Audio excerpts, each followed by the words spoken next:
எல்லாம் சொல்லி வச்சது நீதி வலுவாமல் நெறிமுறையின் மேனின்று இந்த உலகத்துல தர்மம் தாழாமல் தர்மத்துல ஒரு குறை கூட படக்கூடாதான். அப்படி இருந்தா மட்டும்தான் மழை நல்ல முறையில பெய்யுங்க. அப்ப மாதம் 3 மழை அந்த காலத்துல பெய்ஞ்சதுன்னு சொன்னா பாரி ஓரி காரி என்கின்ற 7 வள்ளல்கள் இருந்தாலாம். அவர்கள்லாம் எப்படின்னு கேட்டேன்னா காரி ஓரி பாரி என்று சொல்லப்பட்ட 7 வள்ளல்கள். என்ன கடையேழு வள்ளல்கள், இடையேழு வள்ளல்கள், முதல் 7 வள்ளல்கள் என்றெல்லாம் சொல்லுவாங்க. நம்ம இலக்கியத்துல இதெல்லாம் இருக்கு, தமிழ் இலக்கியத்துல. அப்படி இருக்கக்கூடிய இந்த சமயத்துல தருமம் தலை தோங்கி வளருமே ஆனால் அங்க மழை பெய்யும், மழை பெய்யும். அப்போ இந்த வல்லரக்க ராட்சதனும் கொஞ்ச காலம் நல்லா ஆண்டிருக்கான். ஏதோ இந்த நெறிமுறை தவறாம ஐயா சொல்லி கொடுத்ததை கேட்டு நல்ல முறையில நீதியோட வாழ்ந்திருக்கான். கொஞ்ச காலம் வர வர அந்த ஆணவம் பெருகி போச்சு. அப்படியா என்னமோ ஒரு கெச்சு வந்து வச்சு அவனுக்கு.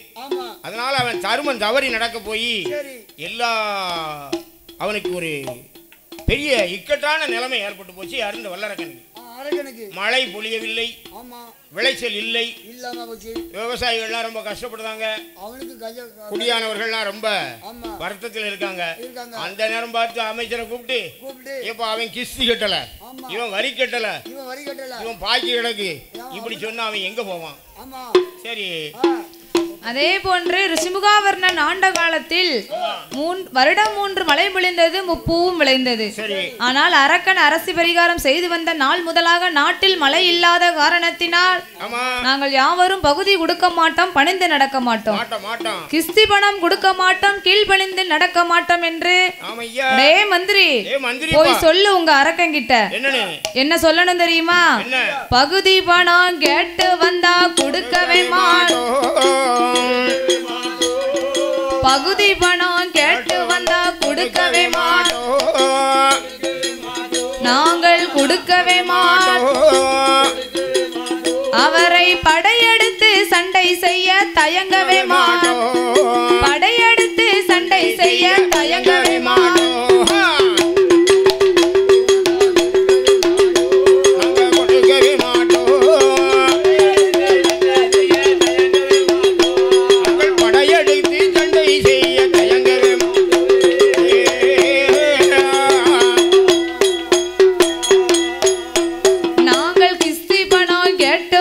கொடுக்கவே மாட்டோம், கொடுக்கவே மாட்டோம், அரக்கனை கெட்டி வச்சு சண்டை செய்ய தயங்கவே மாட்டோம், கெட்டி வச்சு சண்டை செய்ய தயங்கவே மாட்டோம், கொடுக்கவே மாட்டோம், அங்கள் கெட்டி வைத்து சண்டை செய்ய தயங்கவே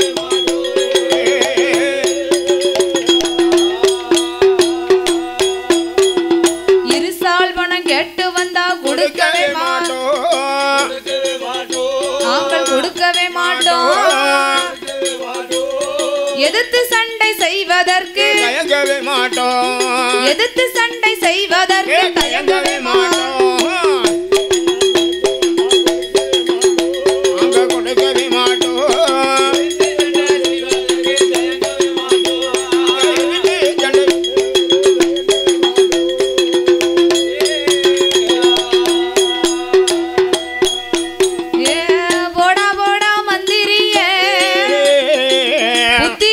தந்திரி உங்கள் மன்னன் அரக்கனே பகுதி பணம் வேண்டுமா படையெடுத்து வரவும் சொல், சண்டை செய்து பார்த்திட யுத்த கொடி நாட்ட சொல், யுத்தம் செய்து பார்த்திட உங்கள் மன்னன் அரக்கனுக்கு மண்டையில பலமிரு, மல்லு கொடி நாட்ட சொல், மல்லு கொடி நாட்ட சொல், நாமல் மல்லு செய்து பார்த்திட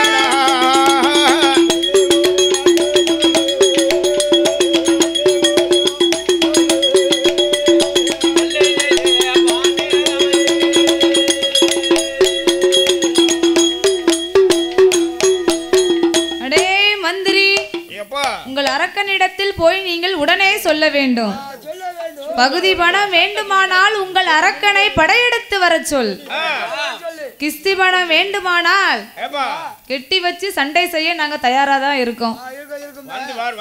ஆமா, உங்கள் மன்னன் அரக்கனுக்கு மண்டையில் பலம் இருந்தால் மல்லுக்கொடி நாட்ட சொல்லு. நெஞ்சிலே துணிவிருந்தால் யுத்தத்திற்கு வரவும் சொல் என்ற 56 அரசர்கள் யாவரும் சொன்னாங்க பாருங்க. மந்திரி பார்த்தா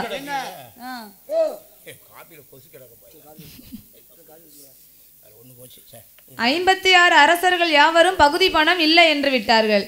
பார்த்தார் மந்திரி, நம்ம என்ன செய்ய? அரக்கன் பக்கம் போனோமானால் பகுதியை வாங்கிட்டு வான்னு இங்க வரட்டுதாரு. அரசர்கள் பக்கம் வந்தமானால் பகுதி இல்லைன்னு அங்க வரட்டுதாங்க. நம்ம என்ன செய்ய? அங்கே இங்கே நம்ம ஏன் இந்த பாடுபடணும்? அதனால அரக்கனை நம்ம நாட்டை விட்டு துரத்துனா என்ன? ஆமா, அதாவது அரக்கனை வனவாசம் அனுப்பணும்னு வைங்க. வனவாசம் போனவங்க திரும்பி வந்தாதான் உண்டு, வரலன்னா இல்ல. போன போக்குல அந்த காட்டுல போயிடுறாங்கல்ல, எத்தனை பேர் போயிடுறான் ஊருக்குள்ள. ஒரு ஆளை காணவே காணும் எங்க ஊர்ல. எங்க போனோம்னு எனமே இல்ல. எங்க ஊர்ல ஒரு ஆள் போயிட்டாரு போன போக்குல. 4 நாள் ஆச்சு. சரி போயிட்டாங்க. சரி காடுல கெசவன் தெரியல. சரி இங்க இருந்தாங்கமா என்ன டின்னர் போய் டவர். ஆமா ஆமா, அத வச்சு அடிச்சிட்டு உள்ள இருக்காங்க காடுல. ஏன் தெரியுமா? அந்த சவுண்ட் காட்டாது வரட்டும். அவரு காதும் கேட்க முடியல. எவ்வளவு பட்டியா போச்சு. சரி, ஐயோ வயிறு பசி. சரி, காது அடைச்சு போச்சு. அடிச்சுக்கிட்டே வர்றாங்க. பார் ஓட்டல பட்டி அடக்க. அதாவது தம்பி, என்ன அந்த காலங்கள்ல நம்முடைய பழைய ஆட்கள் மூதாதையர்கள் ஆன்மீகத்துக்கு ரொம்ப முக்கியத்துவம் கொடுத்தாங்க. சரி, தன்னை அறிந்தவன் தலைவனை அறிவான். தன்னை அறிந்தவன் தலைவனை அறிவான். இது யார் சொல்லியிருக்கான்னு கேட்டீங்கன்னா, திருமூலர் என்கின்ற ஒரு பெரிய யோக சாஸ்திரி. அவர் சொல்லியிருக்காரு இத. தன்னை அறிந்தவன் தலைவனை அறிவான் அப்படின்னு சொல்லியிருக்காங்க. அதாவது ஒரு மனிதன் தன்னை பற்றி அறிந்தான்னா இந்த உலகத்தை முழுக்க அறிந்ததான் அர்த்தமா. தன்னை பற்றி அறியணுமா முதல்ல. யோக சாஸ்திரம் என்கின்ற ஒரு நூல் உண்டு. அது திருமூலர் எழுதிய திருமந்திரம் தான் அதுக்கு முதல் நூல். அப்படிப்பட்ட பெரிய இலக்கியங்கள்லாம் நம்முடைய தமிழ்ல இருக்கு. அது நாமளும் கற்று தெரிந்துக்கலாம். நமக்கு அதுக்கு டைம் கிடைக்கணும். நமக்கு டைம் கிடைச்சா அப்படிப்பட்ட திருமூலருடைய ஏடு 3000 பாடல்கள் இருக்குதுல. இதுக்கு திருமூலர் எழுதிய திருமூலர் 3000 பேர் அதுக்கு. அப்படி ஒரு நூல்கள் பெரிய பெரிய பன்னெடுங்காலமாக நம்முடைய தமிழ் இலக்கியம் வளர்ந்து தன்னை அறிந்தவன் தலைவனை அறிவான் அப்படின்னு சொல்லியிருக்காங்க. இன்னும் நிறைய இருக்கு. அது நம்ம இப்ப அதுல நம்ம வில்லில் ஏதோ கொஞ்சம் கொஞ்சம் தான் சேர்க்க முடியும். ரொம்ப காரியங்களை சொல்ல முடியாது இல்லையா? சரி, அதனால் பார்த்தார் மந்திரி, இந்த அரக்கனை நாட்டை விட்டு நாம் துரத்த வேண்டும் என்று அரக்கன் பக்கம் ஓடோடி வந்தார். ஐயாவே அரக்கமண்ணா, உங்கள் பேச்சின்படி நான் பறையோசை எடுத்து பகுதியை வாங்க போனேன். 56 அரசர்கள் யாவரும் பகுதி இல்லை என்று விட்டார்கள். டே மந்திரி, என் பேரை சொன்னதுக்கு அப்புறமாவா பகுதி இல்லைன்னு சொன்னாங்க? அப்படியா மன்னா? உங்கள் பெயரை சொன்னதுக்கு அப்புறம் தான் கேவலமா பேசுதாங்க. ஆமா, பகுதி பணம் வேண்டுமானால் படையெடுத்து வர சொன்னார்கள். இருசால் பணம் வேண்டுமானால் எதிர்த்து சண்டை செய்ய வர சொன்னார்கள். கிஸ்தி பணம் கேட்டு போனேன் மன்னா, நம்மளை கேவலமா பேசுதார்கள். அடே மந்திரி, என்னை பார்த்து ஒருவன் கேவலமாக பேசியிருக்கிறான். நீ பார்த்துட்டு வேடிக்கை பார்த்துட்டா வந்திருக்க. திரட்டு நம் படையை. திரட்டுங்க. படை எங்க இருக்கு? உன்னையும் காங்கல பின்னாடி மூட்டைப்படம் இருக்கு. ஏன் தெரியுமா? என்ன? குடிக்க கஞ்சி இல்லாம பூரா கூத்தாடிக்கிட்டு இருக்கு நம்ம படை. அப்படியா? ஆமா, யானை படையை வித்து ஒரு பக்கத்துல செலவழிச்சாச்சு. குதிரைப்படை அதுக்கு தீவனம் போட முடியாம அது திண்டாடுது. இப்ப வேற படைகள்லாம் நம்மகிட்ட அழிஞ்சு போச்சு. வேல் படை இருந்தது, அந்த கம்பபுரம் கொண்டு தீ எரிச்சு சோறு வாங்கிட்டாங்க. வேற இப்ப ஆட்களே இல்ல, நம்மகிட்ட படை இல்ல மன்னா. அப்படியா? ஆமா. அப்ப நாம் என்னதான் செய்வது மன்னா? அரக்கா, நம்ம அவர்களை எதிர்த்து பகுதியை வாங்குவதை விட, அவனே இவனே அலைவதை விட, நீங்கள் சிவனேன்னு போய் இருந்தா என்ன? எங்க எங்க போய் இருக்கணும்? ஐயா அரக்கமண்ணா, முடவனை மூர்க்கன் அடித்தாலும் மூர்க்கனை முனி அடிக்கும் என்பார்கள். அதே போன்று அவர்களை எதிர்த்து நீங்கள் பகுதியை வாங்குவதை விட உங்கள் பணிந்தவர்களை பாதுகாக்க எதிர்த்தவர்களை எரிக்க தகுந்த தூண்டுவாமணி வரங்களை பெற்று அதற்கப்புறம் நீங்க ஒத்தையிலே நின்று இந்த உலகத்தை ஆளலாம் மன்னா. அதற்கு நான் என்ன செய்ய வேண்டும் மன்னா? அரக்கா, நீங்கள் ஆண்டவனை எண்ணி அரும்பெரும் தவத்தை செய்து வந்தீர்களானால் அந்த வரம் கண்டிப்பாக உமக்கு கிடைக்கும். ஆண்டவனா? பகவான் என்றால் யார்? எனக்கு மேல ஒரு ஆள் இருக்கா? நானே 56 தேசத்துக்கும் அதிபதியான வல்லரக்க சக்கரவர்த்தி. எனக்கும் மேல் பகவான் என்றால் அவர் யார்? அங்க அவரை போய் எங்க பார்க்கணும்? எங்க இருக்காரு? கைலாசத்துல தான் இருக்காரு. அப்படியா? ஆமா. எங்க பாரு கைலாசம்? அதனால் மன்னா, நீங்கள் ஆண்டவனை பார்க்க வேண்டுமானால் 12 வருட காலம் தவம் இருக்க வேண்டும். உங்கள் தவத்தின் மகிமையால் பகவானே வந்து உங்களுக்கு காட்சியளிப்பார். அப்போது நீங்கள் தகுந்த வரத்தை நீங்கள் பகவானிடத்தில் வாங்கலாம் என்று சொல்ல என்று மந்திரி சொன்ன பொழுது அசுரனாகப்பட்ட வல்லரக்கன் தவம் இருக்க புறப்பட்டான். மன்னா, அரக்கா, இப்பேற்பட்ட கோலத்தோடு சென்றீர்களானால் தவம் இருக்க முடியாது. சன்னியாசி கோலம் கொண்டுதான் நீங்கள் தவம் இருக்க வேண்டும் என்று மந்திரியானவர் சொன்னபோது அசுரனாகப்பட்ட வல்லரக்கன் ஆண்டவனை எண்ணி தவம் இருக்க வேண்டும் என்று அவன் என்ன செய்கிறான் தெரியுமா? காவி நல்ல உடை அணிந்தான், காவி நல்ல உடை அணிந்தான், காவி நல்ல உடை அணிந்தான், உடை அணிந்தான், உத்திராஜ மாலையிட்டான், உத்திராஜ மாலையிட்டான்,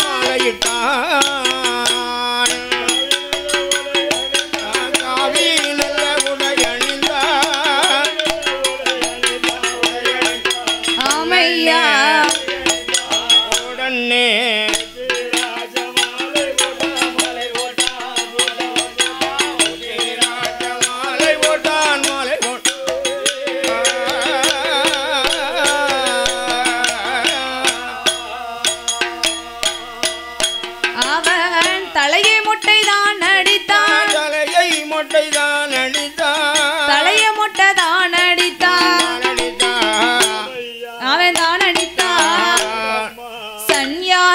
கோலம் கொண்டான், அவன் சன்னியாசி கோலம் கொண்டான், கோலம் கொண்டான்.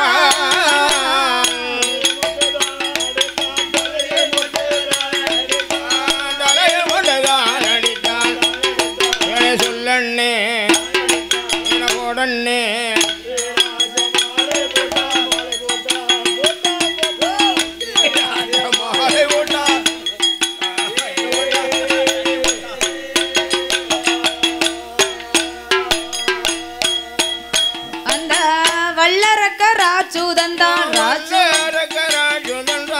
தலைய மொட்டை தான் அடித்தான், சன்னியாசி கோலம் கொண்டான், நீரறியா நெற்றியில திருநீற்று காப்பணிந்தான், நீரறியா நெற்றியில திருநீற்று காப்பணிந்தான், பகவானை மனதில் எண்ணி பஞ்சாச்சாரம் பூசுவானா, சிவனாரை தான் நினைத்து செந்தூர பொட்டு வைத்தான், கம்பத்தை தோளில் வைத்தான், காட்டுக்கு தான் வாரானே, காட்டுக்கு தான் வார போது தலைவாசல் வருவானா, தலையில் வாசல் தட்டிடுமா, முன்வாசல் வருவானா, முன்னால் வாசல் தட்டிடுமா, அவன் கண்ட சகுனமெல்லாம் காலால தள்ளுதான், மூன்றாவது தெருவில் வா, மூன்றாவது தெருவதில் வாழாத பெண்ணொருத்தி மூளாத நெருப்படுத்தே முன்னால வரவுங்கள் தெருவுவார் நாலாவது தெருவதி நரச்சதல பாட்டிய நச்சுனுதான் தும்முதான் ஐந்தாவது தெருவுவார் ஐந்தாவது தெருவதி ஐந்தாறு பெண்கள் கூடி அழுது கொண்டு வருவார் ஆறாவது தெருவுவார் ஆறாவது தெருவதில் ஆந்தையது அலறிடும் அலறிஞ்சத்தம் கேட்டிடும் ஏழாவது தெருவுவார் ஏனியும் ஜன்னலும் எதிர வர கண்டான் அவன் எட்டாவது தெருவுவார் ஓடு போட்ட கரும்பூன் குறுக்கே வர கண்டுட்டான் ஒன்பதாம் தெருவதில் ஓரியதும் குறுக்காது மூலச்சத்தம் கேட்டலா அவன் பத்தாவது தெருவுவார் பத்தாவது தெருவதி பத்தாவது தெருவதி பாம்பு படம் எடுத்து ஆடிடும்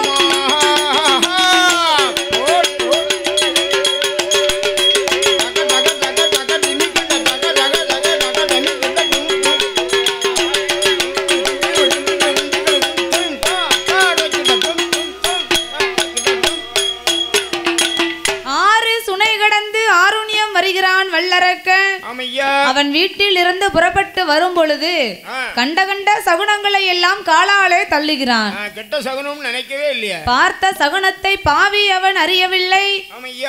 ஆறு சுனை கடந்து ஆருண்யம் வருகிறான் வல்லரக்கன். அரக்க மன்னன் நாடு நகரம் விட்டு அடர்ந்தவனம் காடு வருகிறான். அடர்ந்தவன காட்டில் வருகிறான். 7 மலை கடந்து இமயமலை வருகிறான் வல்லரக்கனானவன்.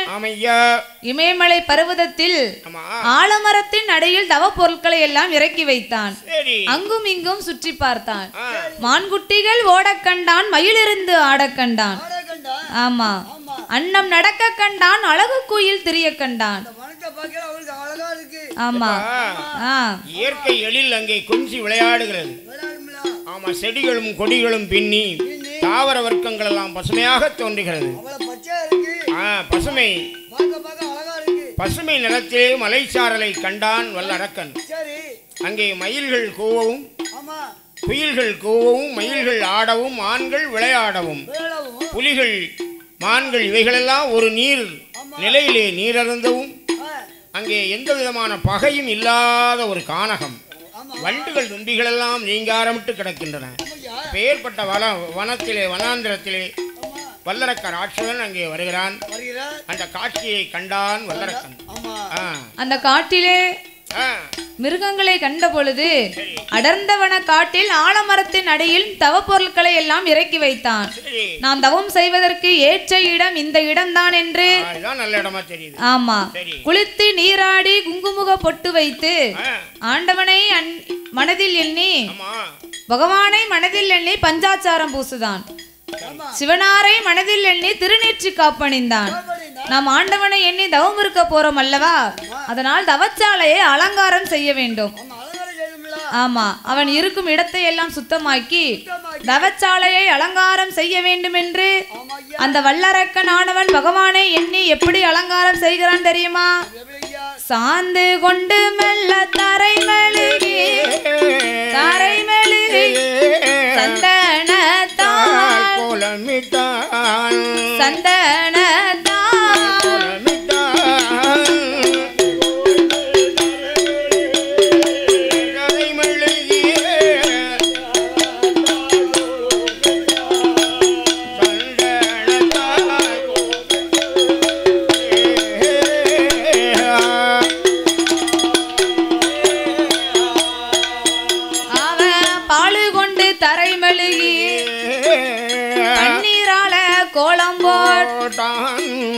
மாவு கொண்டு தரை மெழுகி மஞ்சளாலே கோலம் போட் போட்டான் கோலம் போட்ட இடமதில் குருத்து வாழை இளைவிரி நாயகரை பிடித்து வைத்து நெறநாளி நெறமர தெச்சனை தேங்காவல் தீபங்களை எடுத்து வைத்து அசுரனாகப்பட்ட வல்லரக்கன் அமையா நீங்க வர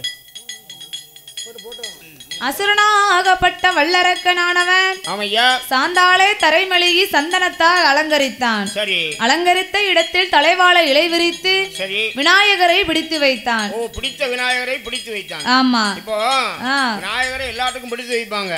இப்ப தை பொங்கல் வந்துருச்சுன்னா அன்னைக்கு இலையில ஒரு விநாயகரை பிடிச்சு வைப்பாங்க. சரி. மஞ்சள் பிள்ளையாரு, மாவுல பிள்ளையாரு, சாணத்துல பிள்ளையாரு. அந்த பிடித்து வைத்த பிள்ளையாருன்னா ரெண்டு அர்த்தம் இருக்கு. ஆமா, மஞ்சள்ல ஒண்ணு, சாணத்துல ஒண்ணு. ஏன் அப்படி வச்சாங்க தெரியுமா? மனசுக்கு பிடிச்ச தெய்வம் பிள்ளையார் தான். அவர் தான் பொறி உருண்டை, விளாங்கனி, புட்டு, கொழுக்கட்டை, நம்ம வச்சதெல்லாம் சாப்பிடுவாரு. அவருக்கு தான் நிறைய படைக்கும். அந்த சாமி மேல நமக்கு ரொம்ப பிடிச்சிருக்கு. அதான் சாமியை பிடிச்சு வைக்கும். நம்ம மனசாலையும் பிடிச்சிருக்கு, கையாலையும் பிடிச்சு வச்சா. இதுக்கு முன்னால ஆகம விதிப்படி கோவில் அமைப்பாங்க. ஓம் என்ற பிரணவத்தில் இதெல்லாம் நிறைய விஷயங்கள் சொல்லலாம். இப்ப நம்ம கேட்கறதுக்கு ஆள் வேணும், நேரமும் கணக்கு பண்ணணும், அதுபடி வெளியில போகணும். சரி, அப்படி இருக்கு.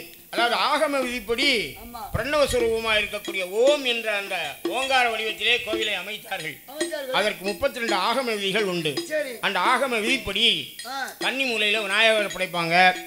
அதே மாதிரி வாய் மூலையில சுப்பிரமணியரை படைப்பாங்க. பிரதான மூர்த்தியை கொண்டு வந்து மத்தியில வைப்பாங்க. குடோர வாசல்ல 2 காவலர்களை வைப்பாங்க. இவைகள்லாம் ஆகம விதி. ஆமா, அருவா நீ பாத்துருப்பிய, பெரிய வல்லேகம் போட ஜெயிப்பாரு. அருவா, கொந்தத்தடி, இதெல்லாம் வாசல்ல வச்சு காவலுக்கு நிப்பாங்க. இப்படி உண்டு. இன்னொரு முறை எப்படின்னா, நமக்கு மனசுக்கு பிடிச்ச தெய்வத்தை எந்த ஆகம விதியும் பார்க்க வேண்டாம்பா, அது சட்டமே கிடையாது. புள்ளி பிள்ளையாரத்துக்கு வை, இதுதான் சாமி, கும்பிட்டு பேராம உருண்டை என்னதெல்லாம் நிறைய கனிகளை எல்லாம் படைப்பாங்க. கொழக்கட்டையா, மாவு, புட்டு எல்லாத்தையும் படைச்சு படைச்சு மனம் போல படைப்பாங்க. அதுதான் விநாயகர் பிடிச்ச தெய்வம், அதனால பிடிச்சு வைக்காங்க. அப்படி உண்டு. இப்படி வைத்து விநாயகரை வைச்சான் யாரு? வல்லரக்க ராட்சசன். தலைவாழை இலையை விரித்து விநாயகரை முதல்ல வைக்கான். அருகம்புல் எதுக்காக வைக்காங்க? அருகம்புல் இருக்க மருந்து மாதிரி வேற எதுலையுமே இருக்காதுப்பா. ஆமா, அது பெரிய மருந்து. ஆமா, பெரிய வெறுப்பு நோய் என்கின்ற ஒரு நோய் இந்த விநாயகருக்கு வந்தது. ஏன்னா அசுரனை கொண்டார், மூஷிகன் என்ற அரக்கனை கொண்டார். அந்த மூஷிகனை வாகனமாய் கொண்டார், அதனால மூஷிக வாகனம். ஆமா, மூஷிக வாகனம் மோதக கசே சாமளகர்னு விளம்பர வேதம் சொல்லுது. அப்படி வேதத்துல எல்லாம் இது கணக்குகள் இருக்கு. அதே போன்று இந்த அசுரனாகப்பட்ட வல்லரக்கன் தலைவாழை இலை விரித்து விநாயகரை பிடித்து வைத்தான். சென்னல் நிறநாளி தெச்சனை தேங்காய் பழங்கள் எல்லாம் எடுத்து வைத்தான். எடுத்து வைத்து காட்டிலே 3 கற்களை பிறக்கி அதை அடுப்பாக கூட்டி சிவனை எண்ணி தவம் இருக்க வந்திருக்கிறோம் அல்லவா, அதனால் சிவனுக்காக சிவன் பானை பொங்கல் வைக்க வேண்டும் என்று எண்ணினான். பொங்கல் பானை பொங்கி வரும் வேளையில் 2ஆக வெடித்தது. ஆமா, இது வேகாத பானையா இருக்கும், வெடித்திட்டாலும் குற்றமில்லை என்றான். அப்பமே அவனுக்கு ஆகாத சகனம். அடுத்து என்ன பண்ணனா, தேங்காயை எடுத்து உடைத்தான். கண்ணோடு சில்லு சில்லா நொறுங்கினது. நாளை ஒரு காலத்தில் அவன் சிரசும் இப்படி நொறுங்கும் என்று அறியாத வல்லரக்கன் அத சகுனம்னு பார்க்கல. இது நம்மளுடைய குற்றம் இல்லை, தேரபடி தேங்காயா இருக்கும் தென்னை மர வாக்கு என்று எண்ணினான். ஆமா, கற்பூரத்தை எடுத்து கொளுத்தினான். காற்று வந்து அணைத்தது. இது தன்னோட குற்றம் எதுவுமே கிடையாது, கடவுளோட குற்றம் தான் என்று எண்ணினான். ஆமா, நம்ம செய்யும் பூஜை கடவுளுக்கு கொடுத்து வைக்கலன்னு எண்ணு என்றுதான். அவன் எப்படி என்னதான், நம்ம செய்யக்கூடிய பூஜை பகவானுக்கு கொடுத்து வைக்கலன்னு என்னதான். ஆமா, அப்பேற்பட்ட எண்ணத்தை கொண்டு கண்ட கண்ட சகுனங்களை எல்லாம் காலாலே தள்ளிவிட்டு இன்னும் தவச்சாலையை எப்படி அலங்காரம் செய்கிறான் தெரியுமா?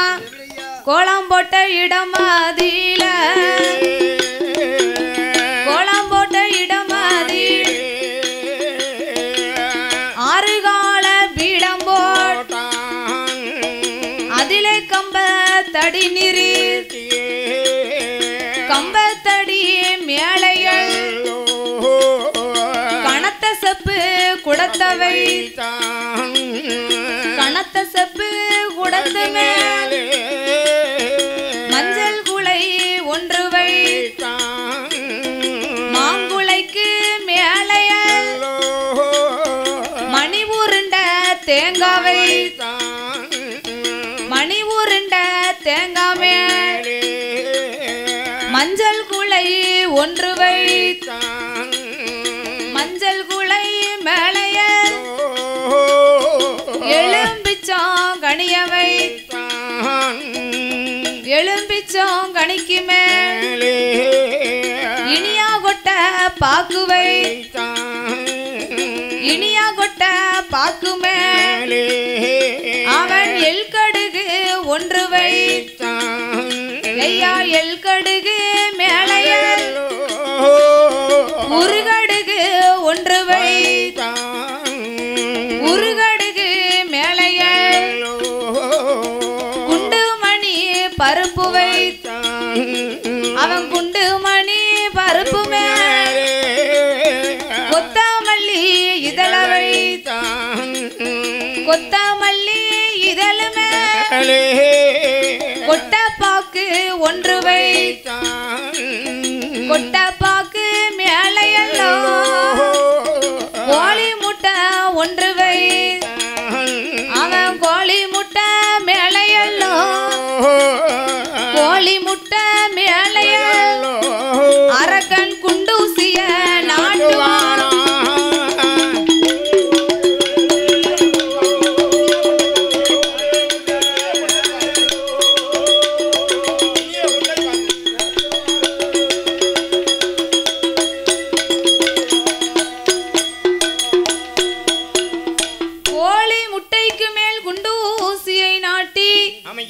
தனது வலதுகால் பெருவிரலை ஊன்றி நாசி அடக்கி அசுரனாகப்பட்ட வல்லரக்கனானவன் நாசி அடக்கி ஊசி தவத்தை செய்து வருகிறான்.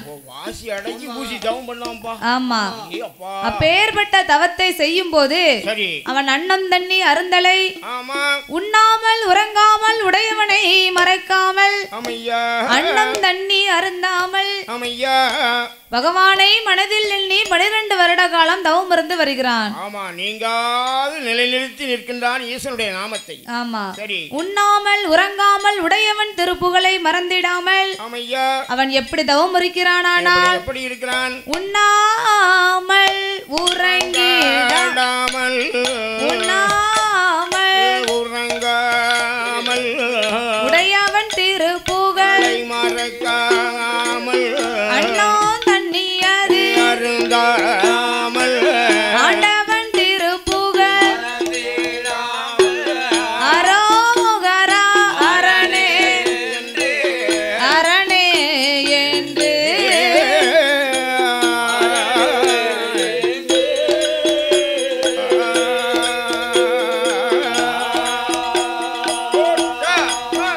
அவன் அரணர் நாமத்தை சொல்லுவாரா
வருடகால் முக்கணரோ வரவுமில் 4 நல்ல வருடகால் நாதனுமே வரவுமில் 5 நல்ல வருடகால் 5 நல்ல வருடகால் அரணாரோ வரவுமில்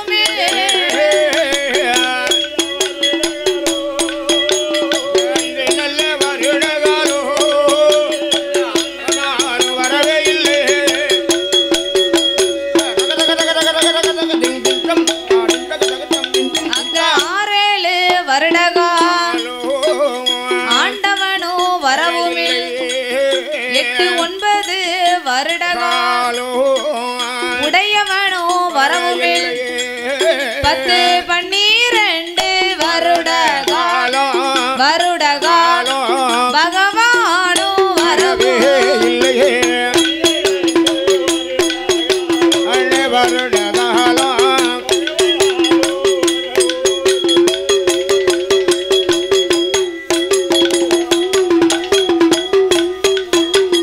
12 வருடகாலம் பகவானை மனதில் எண்ணி தவமிருந்து வருகிறான் வல்லரக்கன். உண்ணாமல் உறங்காமல் உடையவனை மறக்காமல் அன்னம் தண்ணி அருந்தாமல் ஆண்டவனை மறந்திடாமல் தவம் இருந்து வருகிறான். அப்படி தவம் இருந்து வந்த போது ஏன் என் தவத்தை காண இறைவன் இங்கு வரவில்லை என்று என்ன காரணமோ ஆண்டவனை எண்ணி மனமுருக பாடுகின்றான் வல்லரக்கன். ஆண்டவனே பகவானே சம்போ சங்கர ஆண்டவனே பகவானே சம்போ சங்கர சம்போ சங்கர அரக்கன் செய்யும் தவத்தை பாரு அரக்கன் செய்யும் தவத்தை பாரு சங்கர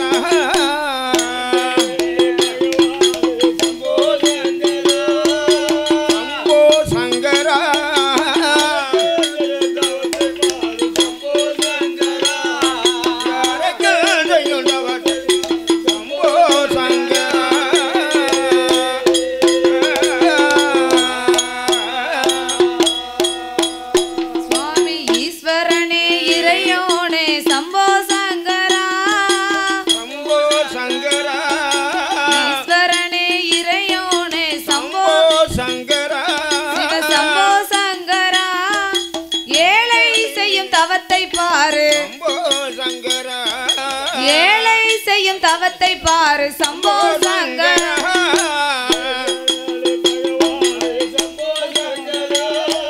சம்போ சங்கர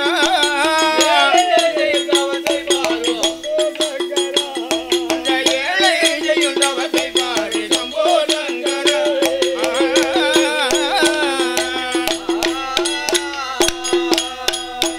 சுவாமி படியளக்கும் பரம்பொருளே சம்போ சங்கர சம்போ சங்கர பாராமல் இருப்பதேனோ சங்கர என்னை பாராமல் இருப்பதேனோ சம்போ சங்கர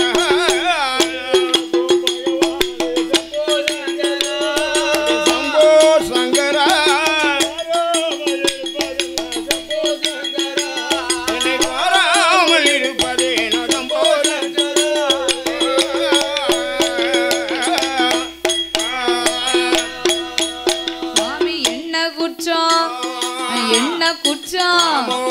என்ன குற்றம் செய்திட்டனோ சம்போ சங்கர சம்போ சங்கர பாராமல் இருப்பதேனோ என்னை பாராமல் இருப்பதேனோ சம்போ சங்கர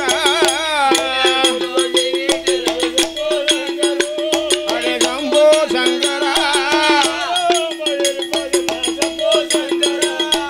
பாராமல் இருப்பதே சம்போ சங்கர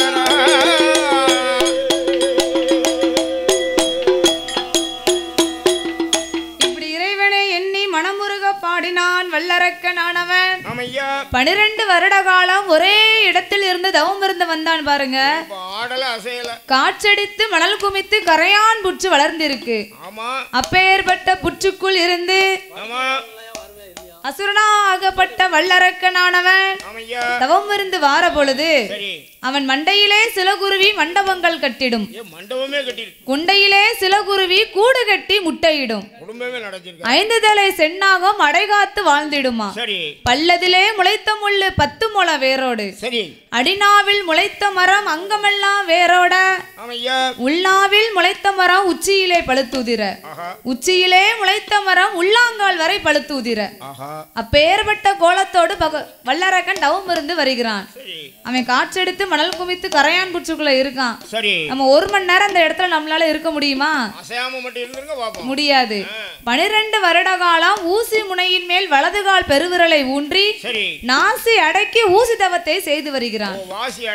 ஆமா. அப்படி இருக்கும் போது இப்பேற்பட்ட கோலத்தோடு தவம் இருந்து வருகிறேனே, என் தவத்தை காண ஏன் இன்னும் இறைவன் வரவில்லை என்று ஆமா என்று மனமுருக பாடுகின்றான் வல்லரக்கன். அவன் பாடின பொழுது அங்க கைலாசம் என்ன ஆகுது தெரியுமா? அவன் தவம் இருந்து வார போது ஆடாத கைலாசம், ஏய் கைலாசம் அது ஆடுதையா.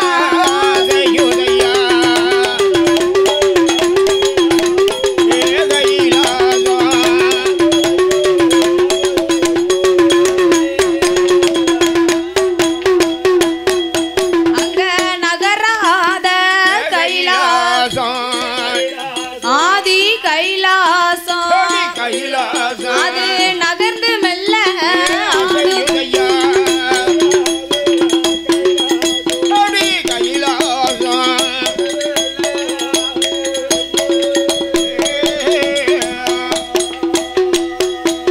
அவன் தவமானது கைலேங்கிரிக்கு சென்று கைலாசத்தையே கிடுகிடு கிடு கிடு கிடு கிடு நடுங்க வைக்கி. ஆமா, கைலாசமே ஆடி அசையும் அளவுக்கு அவனுடைய தவ மகிமை அப்படி இருக்கின்றது. பார்த்தார் பகவான், கைலாசமே நடுங்கும் அளவுக்கு யார் தவம் இருந்து வருகிறார், அப்படிப்பட்டவன் யார் இங்கே என்று ஞானத்தால் அறிந்து பார்த்தார். இமயமலை பர்வதத்தில் அசுர அரக்கர் குலத்தில் பிறந்தவன் வல்லரக்கன் ஆனவன் என்னை எண்ணி தவம் இருந்து வருகிறான். அவன் தவத்தை இதுவரைக்கும் நாமல் காணாமல் விட்டு விட்டோமே, அதனால் உடனே சென்று வரம் கொடுத்தாக வேண்டும் என்று பகவான் புறப்படுகிறார். அப்ப பார்த்தால் அம்பிகை அங்கையர்கண்ணி அகிலாண்ட கோடி பிரம்மாண்ட நாயகி ஆதி பராசக்தி ஆண்டவா பரம்பொருளே. இப்ப மணி எத்தனை? 1:30 மணி. இந்த நேரத்துல நீங்க எங்க போகின்றீர்?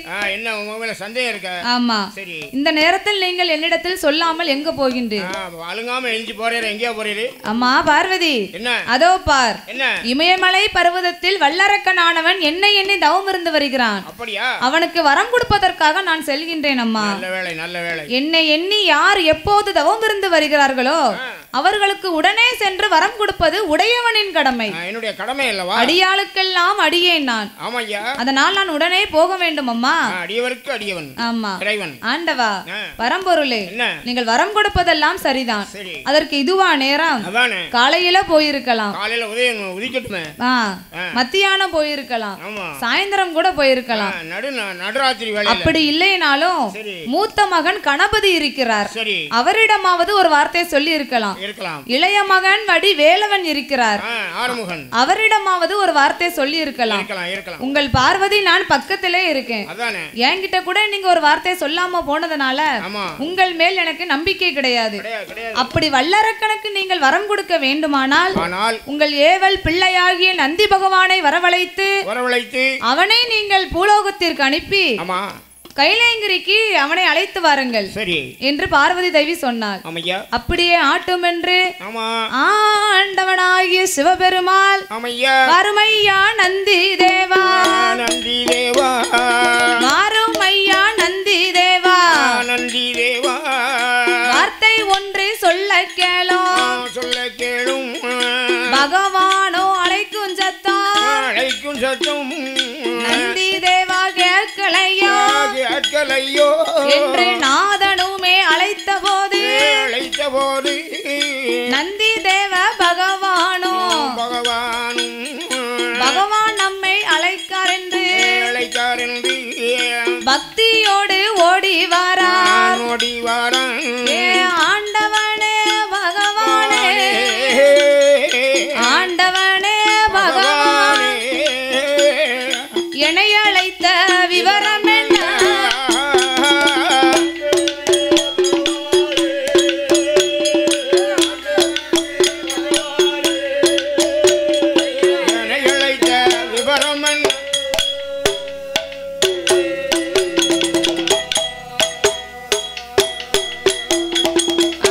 பகவானே, என்னை அழைத்த விவரம் என்ன? ஐயா நந்தி தேவா, ஐயா நந்தி தேவா, இமயமலை பர்வதத்தில் என்னை எண்ணி வல்லரக்கன் ஆனவன் தவம் இருந்து வருகிறான். அவனுக்கு நான் உடனே சென்று வரம் கொடுக்க வேண்டும். ஆமா, நீங்கள் உடனே பூலோகம் சென்று வல்லரக்கனை கைலேங்கிரிக்கு அழைத்து வர வேண்டும். ஆண்டவா, வல்லரக்கன் ஆனவன் பூலோக பிறவி, நானோ கைலாச பிறவி. நான் எப்படி அவனை பூலோகம் சென்று கைலேங்கிரிக்கு அழைத்து வர முடியும்? அதற்கெல்லாம் 2 வரம் தருகிறேன் மகனே. நீ அஞ்ச வேண்டாம், அலைய வேண்டாம். இந்த 2 குளிகையை நீ வாங்கி கொண்டு அதை அரக்கனிடத்தில் கொடுத்தேயானால் அதை வாங்கி கொண்டு இருபுறமும் ஒதுக்கி கொள்ள வேண்டும். அப்படி ஒதுக்கி கொண்ட 3.25 நாளிகைக்குள் இருபுறமும் ரெக்கை வந்து முளைக்கும். ஆமா, ஆமா, இருபுறமும் ரெக்கை வந்து முளைத்ததுனா அப்பொழுது உன்னோடு அவன் கைலேங்கிரிக்கு வருவான் என்று சொல்ல நந்தி தேவன் குளிகையை வாங்கி அரக்கனை தேடி வருகிறார். எப்படி நந்தி தேவ பகவான் அரக்கனை தேடி எப்படி வருகிறார் தெரியுமா? இன்னமும் காணலையே அரக்கனை, இன்னமும் காணலையே, எப்போ காண்பேனோ அரக்கனை, எப்போ காண்பேனோ.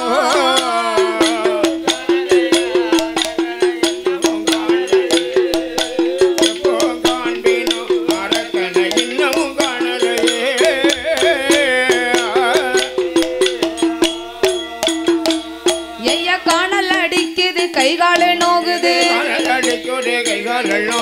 வேணல் அடிக்குது, வெந்தனலாகுது,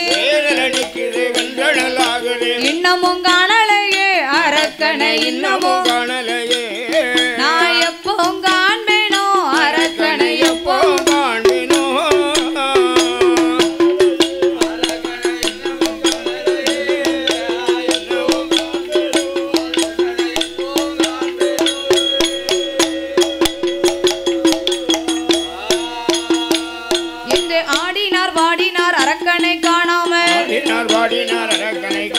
தேடினார் ஓடினார் தெரியாத அரக்கனை, எப்போ காண்பேனோ அரக்கனை, இன்னமும் காணலையே, இன்னமும் காணலையே அரக்கனை, இன்னமும் காணலையே.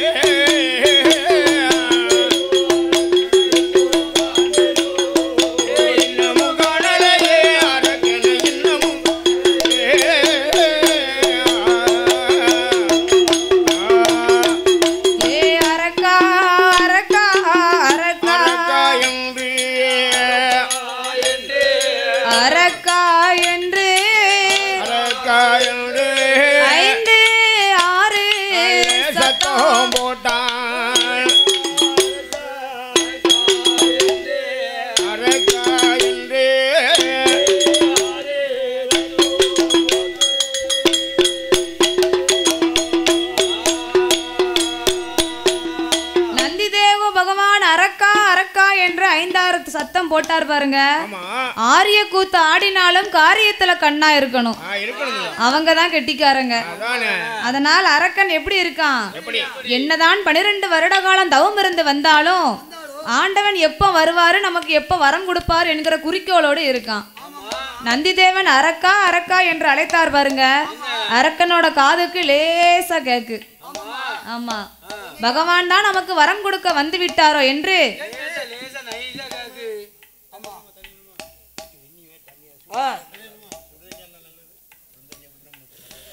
பகவான் தான் நமக்கு வரம் கொடுக்க வந்து விட்டாரோ என்று எண்ணி உச்சை விட்டு கீழிறங்கி ஓடோடி வருகிறான். ஓடோடி வந்து பார்த்தா இங்க யாரு இருக்கா? நம்ம பாட்டி மட்டும் தான் இருக்காவோ. ஆமா, ஆளே இல்ல, நம்ம மட்டும் தான் இருக்கோம். அப்படியா? அதானே, அந்த காலத்துல எல்லாம் வில்லுக்காரங்க வில்லு பூட்டும் போது மைக்கே கிடையாதான். மைக்கே இல்லாம அந்த காலத்துல படிச்சிருக்காங்க. ஆமா, மைக்கே இல்லாம படிச்சதுனாலதான் வில்லுக்காரங்க வந்துட்டாங்க, வில்லு கேட்கணும்னு எல்லாரும் முன்னாடி வந்து இருப்பாங்களாம். இப்ப முக்குக்கு ஸ்பீக்கர் வச்சதுனால வீட்லயே நல்லா படுத்துக்கிட்டு வில்லு கேட்க ஆரம்பிச்சிட்டாங்க. ஆமா, அப்படிலாம் இல்ல. நம்ம டிவி பார்க்கணும் நம்ம நினைப்போம், ஆனா வீட்டுக்குள்ள இருந்துட்டு நல்ல கதை கேட்டுக்கிட்டு தான் இருப்பாங்க. என்ன படிச்சா அதானே எப்ப முடிச்சா இவ இந்த கதையை விட்டுட்டாள, இவ இதை சொல்லலையே அப்படின்னு அவங்களுக்குள்ளே பேசிக்கிடுவாங்க. ஆமா, அதனால நமக்கு இந்த பாட்டியும் இந்த மாமாவும் இருக்காங்கல்ல, அது போதும். எல்லாரும் சொல்லிடுவாங்கல்ல. அதே போன்று புச்சை விட்டு கீழிறங்கி ஓடோடி வந்து பார்த்தான். இங்க வந்து பார்த்தா என்னது நிக்கி, பெரிய ஒரு காளை வந்து நிக்கி. ஆமா, அப்ப சந்தேகம் கொண்டான் வல்லரக்கன். இங்க ஒரு காளை வந்து நிக்க பகவானா இருந்தா கொம்பு இருக்குமா? இருக்காது. இந்த காலுக்கு 2 கொம்பு இருக்கு என்று சந்தேகம் கொண்ட வல்லரக்கனானவன் என்ன சொல்கிறான் தெரியுமா?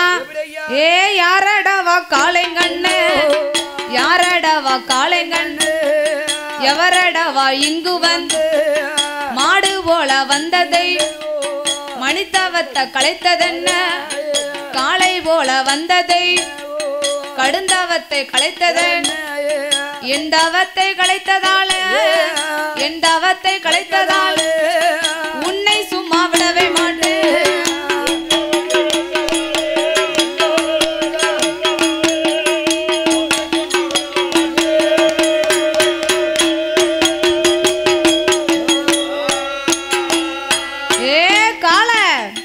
என் தவத்தை களைத்த உன்னை நான் சும்மாவே விட மாட்டேன். பிடி சாபத்தை. மகனே வல்லரக்கா, நீ சாபம் கொடுத்தா எனக்கு பழிக்குமடா. நீ ஆண்டவனை எண்ணி 12 வருட காலம் தவம் இருந்து வந்திருக்கிறாய். அதனால் நீ சாபம் கொடுத்தால் எனக்கு பழிக்கும். சாபம் கொடுக்காத மகனே, கலைக்க நான் இங்கு வரவில்லை. உன்னை பகவான் கைலேங்கிரிக்கு அழைத்து வரும்படியாக என்னை பூலோகத்திற்கு அனுப்பி வைத்தார் என்று நந்திதேவன் சொன்ன போது, நந்திதேவா, நான் வர சந்தேகப்பட்டது சரியாதான் போச்சு என்று வல்லரக்கனிடத்தில் நந்திதேவ பகவான் என்ன சொல்கிறார்? மகனே வல்லரக்கா, நான் யாரு தெரியுமா? நான் தான் சிவனுக்கு ஏவல் பிள்ளை, நந்திதேவ பகவான். என்னோட அனுமதி இருந்தால் மட்டுமே சிவனாரை பார்க்க முடியும். சிவனுக்கு நான் தான் ஏவல் பிள்ளை என்று சொன்னார் பாருங்க. அப்பந்தான் பார்த்தான் வல்லரக்கன், நான் சந்தேகப்பட்டது சரியா போச்சு. ஏன்னா காளைக்கு எப்படி இருக்கு? கொம்பு 2 தங்கமா மின்னுது. கொம்பு எப்படி மின்னுது? தங்கமா ஜொலிக்கி. தங்க கொம்பு கிடையாதுன்னு, அந்த கொம்பு தங்க மாதிரி அப்படி மின்னுது. கால் குழம்பு எட்டும் வெள்ளியா ஜொலிக்கி. நெத்தி சுட்டி வெடி வாழ அம்சமா இருக்கிறே. உண்மையை கண்டு சந்தேகப்பட்டது சரியாதான் போச்சு. அப்படி நான் கைலேங்கிரிக்கு வர வேண்டுமானால் எப்படி வர முடியும்? எப்படி வரணும்? அதற்கெல்லாம் பகவான் 2 வரம் கொடுத்திருக்கிறார் மகனே. 2 குளிகையை நீ வாங்கி கொண்டு கன்னத்தில் ஒதுக்கி கொள்ள வேண்டும். ஒதுக்கி கொண்ட 3.25 நாளிகைக்குள் இருபுறமும் ரெக்கை வந்து முளைக்கும். ஆமா, ரெக்கை முளைத்துதானால் நீ என்னோடு கைலாசம் வரலாமா?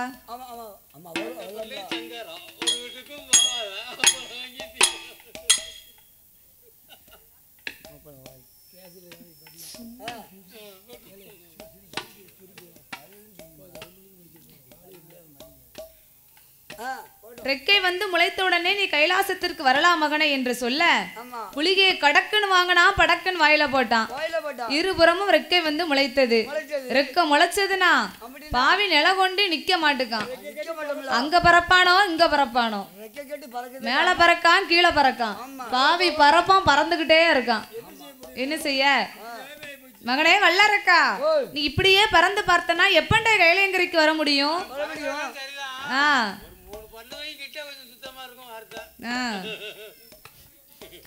மகனே வல்லரக்கா, நீ கைலேங்கிரிக்கு வந்து ஆண்டவனிடத்தில் எப்படி வரம் வாங்க முடியும்? அதனால் நீ சீக்கிரம் வா என்று சொல்ல, நந்திதேவா, கைலாசம் எங்க இருக்குன்னு எனக்கு தெரியாது, அதனால் நீங்க முன்னாலே போங்க, நான் பின்னாலே வாரேன் என்றார். ஆமா என்று இருவேர்களும் முன்னும் பின்னுமாக கைலேங்கிரிக்கு எப்படி வருகிறார்கள் தெரியுமா? ஆதிவெள்ளி கைலாசம் அரணாரோட இடம் அதற்கு,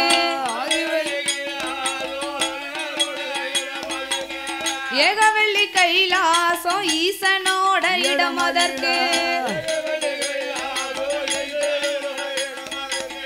நந்திதேவன் முன்பறக்க வல்லரக்கன் பின்பறக்க, இருவேரும் பறந்தல்லவோ பறந்தல்லவோ பரந்தல்லவோ ஏக கைலாசம் வருவார்களாம் அவர் கைலாசம் வருவார்களாம்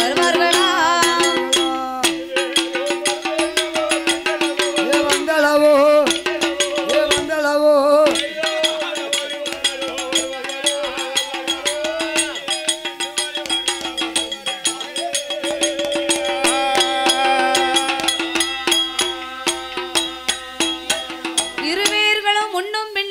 பறந்து கொண்டு கைலாசம் வரும் பொழுது பார்த்தார் வல்லரக்கன்.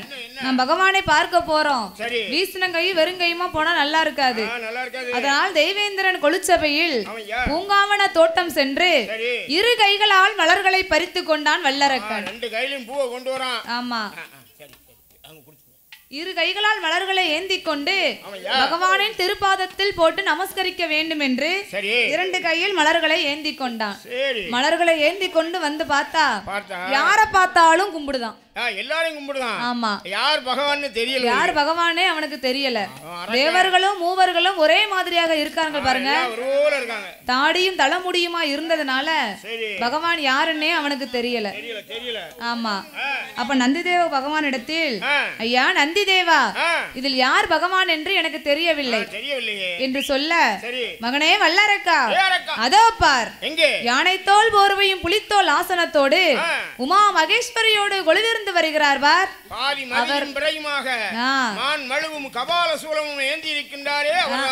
அவர்தான் பகவான் என்று நந்திதேவன் சொல்லிக்கொண்டு கூட்டங்களை விலக்கி செல்ல வல்லரக்கன் அவனை பின்தொடர்ந்து சென்று பகவானின் திருப்பாதத்தில் மலர்களை தூவி பகவானின்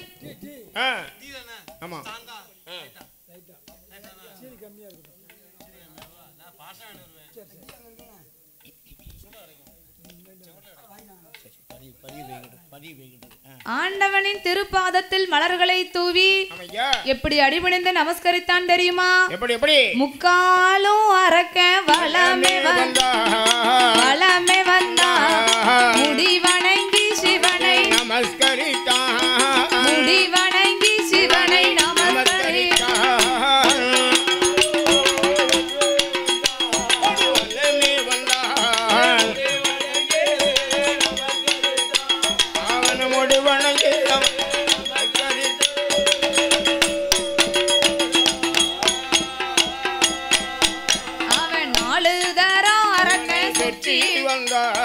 சுத்தி வந்தா நாதன் பகவானை நமஸ்கரித்தான், நாதன் பகவானை நமஸ்கரித்தான்.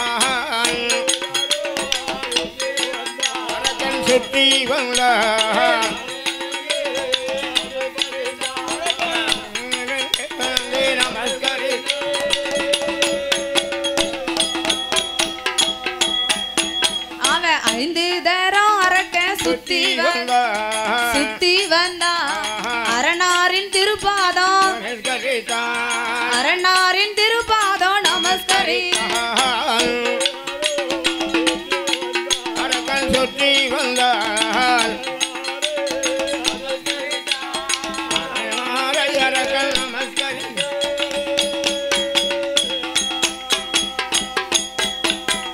அரோகரா அரோகரா அரணே என்று அரணாரின் திருப்பாதம் நமஸ்கரித்தான்.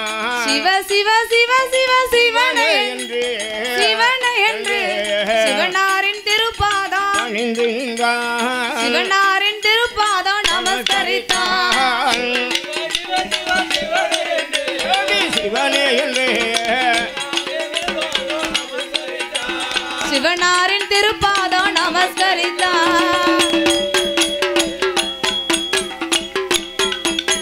சர்வலோக நாயகா சம்போ மகாதேவா, ஈசா இறைவா என்று சிவப்பிரகாசா என்று ஆண்டவனின் திருப்பாதத்தை சுற்றி சுற்றி வந்து நமஸ்கரித்தான்.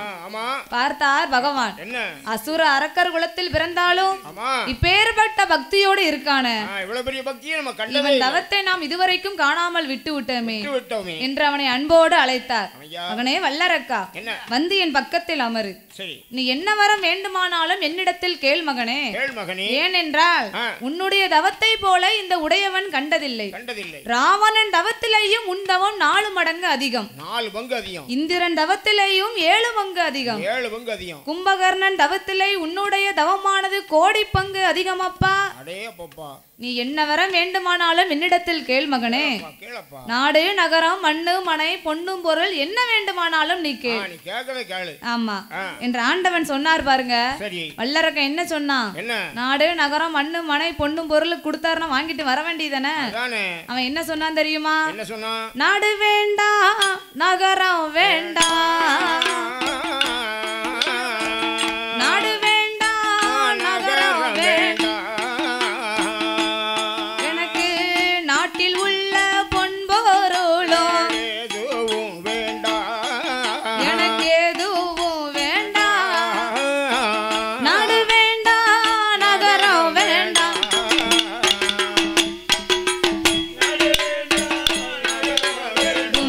தும் தக்க தும் தக்க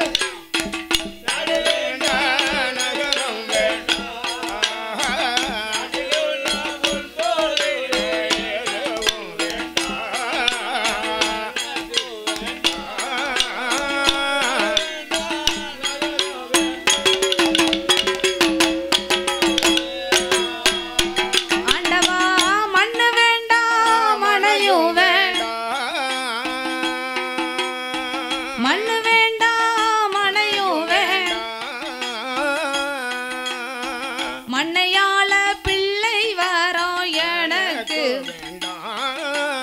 எனக்கு வேண்டாம், எனக்கு மண்ணு வேண்டாம் மனையும் வேண்டாம்,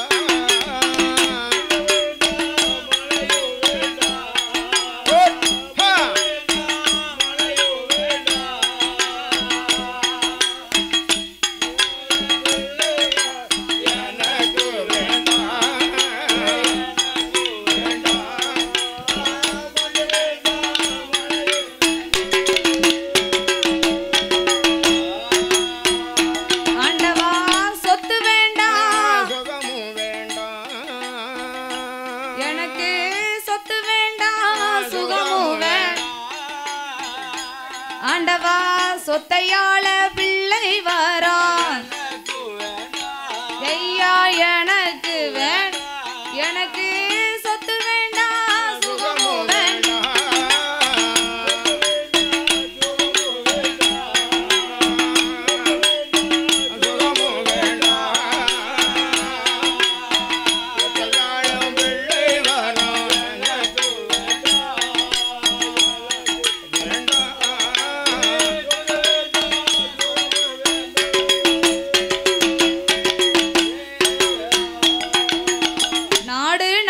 மண்ணு மனை பொன்னும் பொருள் அத்தனையும் வேண்டாம்னா அப்ப எதுக்குடா எங்க வந்த? எதுக்குப்பா தவம் பண்ண? ஆண்டவா என்ன? நான் உங்களிடத்தில் கேட்க வந்த வரம் ரொம்ப சின்ன வரம். ஏப்பா சின்ன வரம்னா உடனே கேளுப்பா. ஆமா. நாடு நகரம் மண்ணு மனை பொண்ணு பொருள் எல்லாம் உங்கள் அருளால எனக்கு ஏகபோகமாக என் நாட்டுல இருக்கு. ஏகபோகமா எக்கச்சக்கமா இருக்கு. எக்கச்சக்கமா இருக்கு. அதனால் நான் கேட்க வந்த வரம் ரொம்ப சின்ன வரம் ஆண்டவா. என்ன வரமப்பா? என்று வல்லரக்கன் என்ன சொல்கிறான் தெரியுமா? என்ன என்ன? எள்ளிலையும் சிறிய வரம் சிறிய வரம் எள்ளிலையும் இந்த ஈஸ்வரனே கொடுக்க வேணும் கொடுக்க வேணும். ஆமையா கொடுக்க வேண்டும் கொடுக்க வேண்டும் அடே ஈஸ்வரனே கொடுக்க வேண்டும்.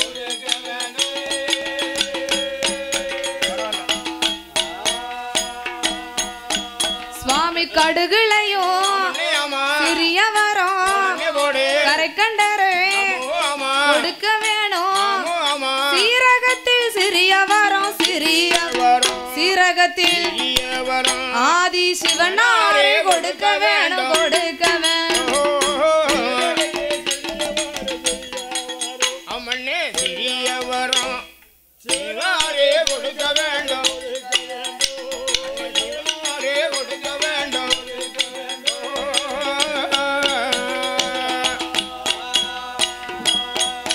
சுவாமி மிளகுலையும் சிறிய வரம் முக்கண்ணரே கொடுக்க வேணும். பாக்குலையும் பகுதி வர வாக்குலையும் ஆதி பகவானே கொடுக்க வேணும் கொடுக்க வேணும். ஆமா பகுதி வரம் பரவானே கொடுக்க வேண்டும் கொடுக்க வேண்டும் பரவானே கொடுக்க வேண்டும்.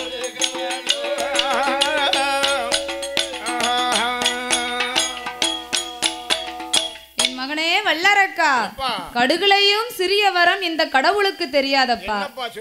மிளகுலையும் சிறிய வரம் இந்த முக்கண்ணாருக்கு தெரியாது.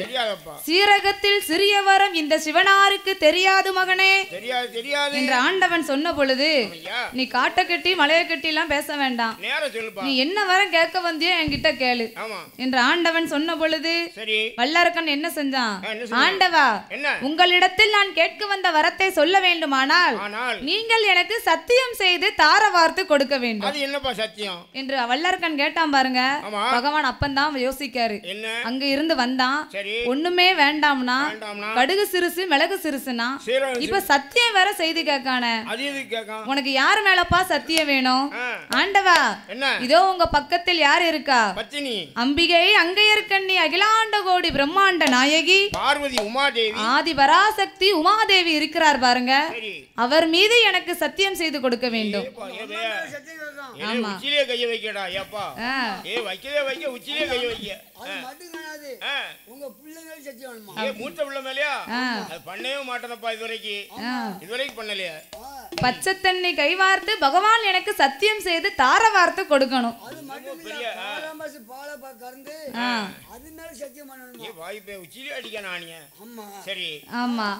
இந்த சத்தியம் செய்து கேட்டார் பாருங்க. பகவான் அப்பந்தான் யோசிக்காரு, இவன் சத்தியம் பார்வதி மேலேயே செய்து கேட்கான், அப்ப இவன் ஏதோ ஒரு நோக்கத்தோடு தான் இங்க வந்திருக்கிறான்.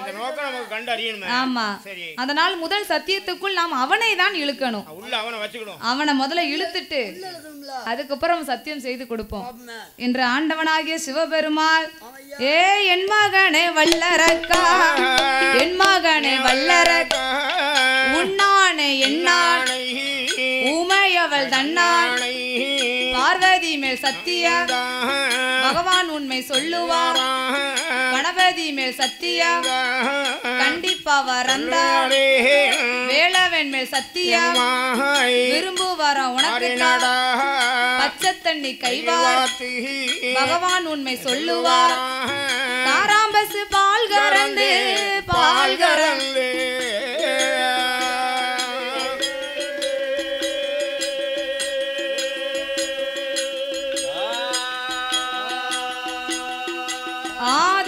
கடவுள் உண்மை சொல்லுவாரா சொல்லுவாரா கடவுள் உண்மை சொல்லுவாரா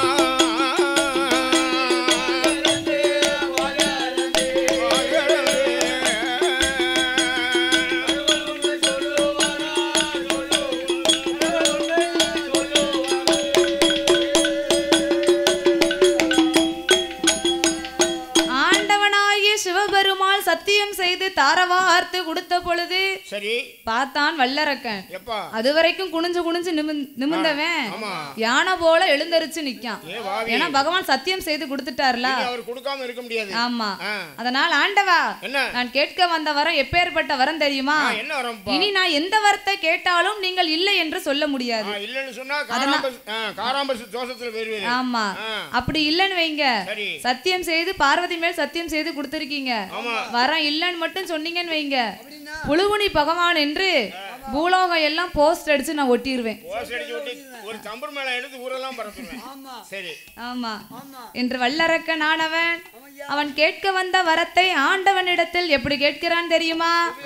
ஏ ஆண்டவனே பகவான், ஆண்டவனே பகவான், படைத்த ஒரு படைப்பிலையும் நீர் படைத்த படைப்பில் நான் ஒரு மானிட பிறவி, அதில் 2 கரங்கள் உள்ளன, அதில் வலது கரத்தில் 5 நல்ல விரல்கள் இருக்கின்றது, அந்த 5 விரலுக்கும் நீங்கள் அக்கினி வரத்தை தர வேண்டும் ஆண்டவா.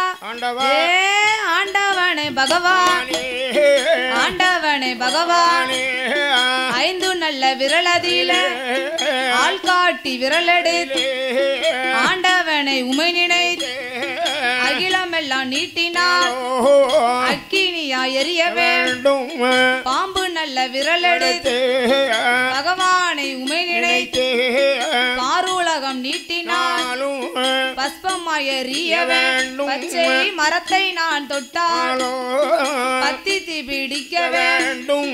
மோதிர விரலெடுத்து முக்கணரை உமை நினைத்து மூவுலகம் நீட்டினாலும் மோதித்து பிடிக்க வேண்டும். சுண்டு விரல் நான் எடுத்து சொர்க்கேச உமை நினைத்து சூழுலகம் நீட்டினாலும் சுக்கு சுக்கா எரிய வேண்டும். முண்டு விரல் நான் எடுத்து முக்கணரை உமை நினைத்து எந்த திசை நீட்டினாலும் யாரை நான் தொட்டாலும் யாரை நானும் தொட்டால் அது எரிந்து தானாக வேண்டும்.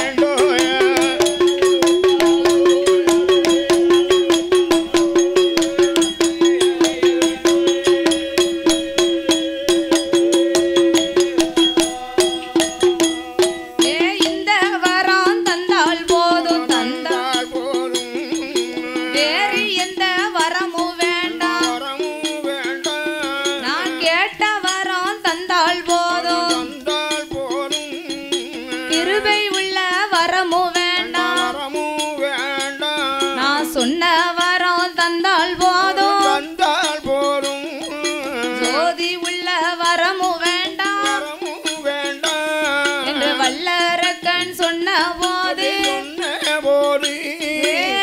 என் மகனே வல்லரக்கா என்னுடைய வார்த்தைகள் நீ வாழ வரோம் கேளுதான் சாக வரோம் கேளாதப்பா நீ ஆளு வரோம் கேளுதாரே அழிந்து போகும் வரமே வேண்டாம். மாப்பிள்ளையா நீ இருக்க மார்க்கண்டையன் வரமுந்தார இந்திரனார் வேளுதார சக்தியோட சூழந்தார் என் கைலாசம் உனக்கு தார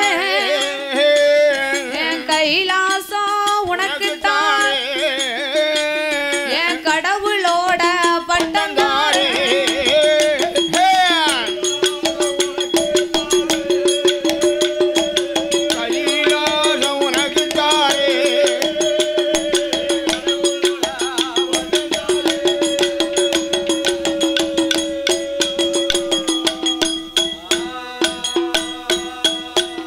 என் மகனே வல்லரக்கா கைலாசமே உனக்கு தாரேனப்பா என் கடவுளோட பட்டமும் தருகிறேன் மகனே.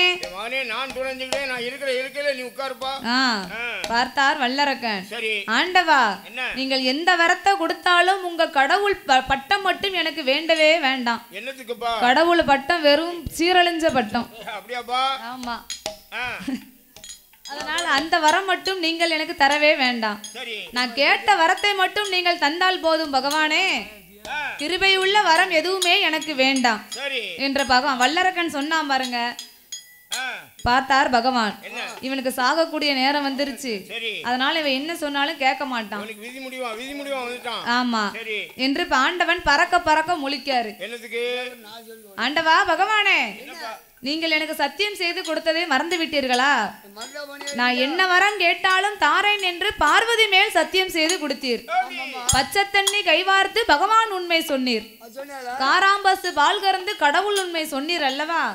நீங்கள் இப்ப சத்தியத்தை மறக்கலாமா? நீங்கள் சத்தியத்தை மறந்தேன்னு வைங்க, நீங்க புழுவனி பகவான் சொல்லி போஸ்ட் அடிச்சு ஒட்டு வேணாம். ஆமா என்று வல்லரக்கன் ஆண்டவனையே மிரட்டுதான்.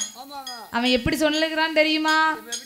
சொன்ன சொல்லை மறந்திடலாமா சொர்க்கே சொர்க்கேசா வர சொல்லிட்ட பின்னே மறந்திடலாமோ பரமேசா வர சொல்லிட்ட பின்னே மறந்திடலாமோ பரமேசா.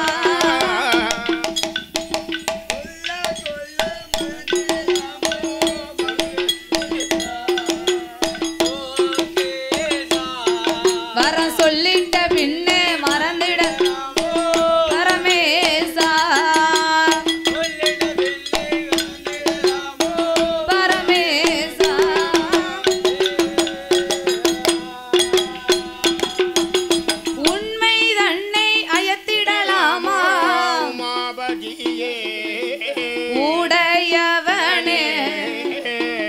உமையவள் சத்தியத்தை மறந்திடலாமோ உமா பரமே உமையவள் சத்தியத்தை மறந்திடலாமோ உமா பரமே உண்மை தன்னை அயத்திடலாமா உடையவனே உடையவனே உமையவள் சத்தியத்தை மறந்திடலாமோ உமா பரமே உமையவள் சத்தியத்தை மறந்திடலாமோ உமா பரமே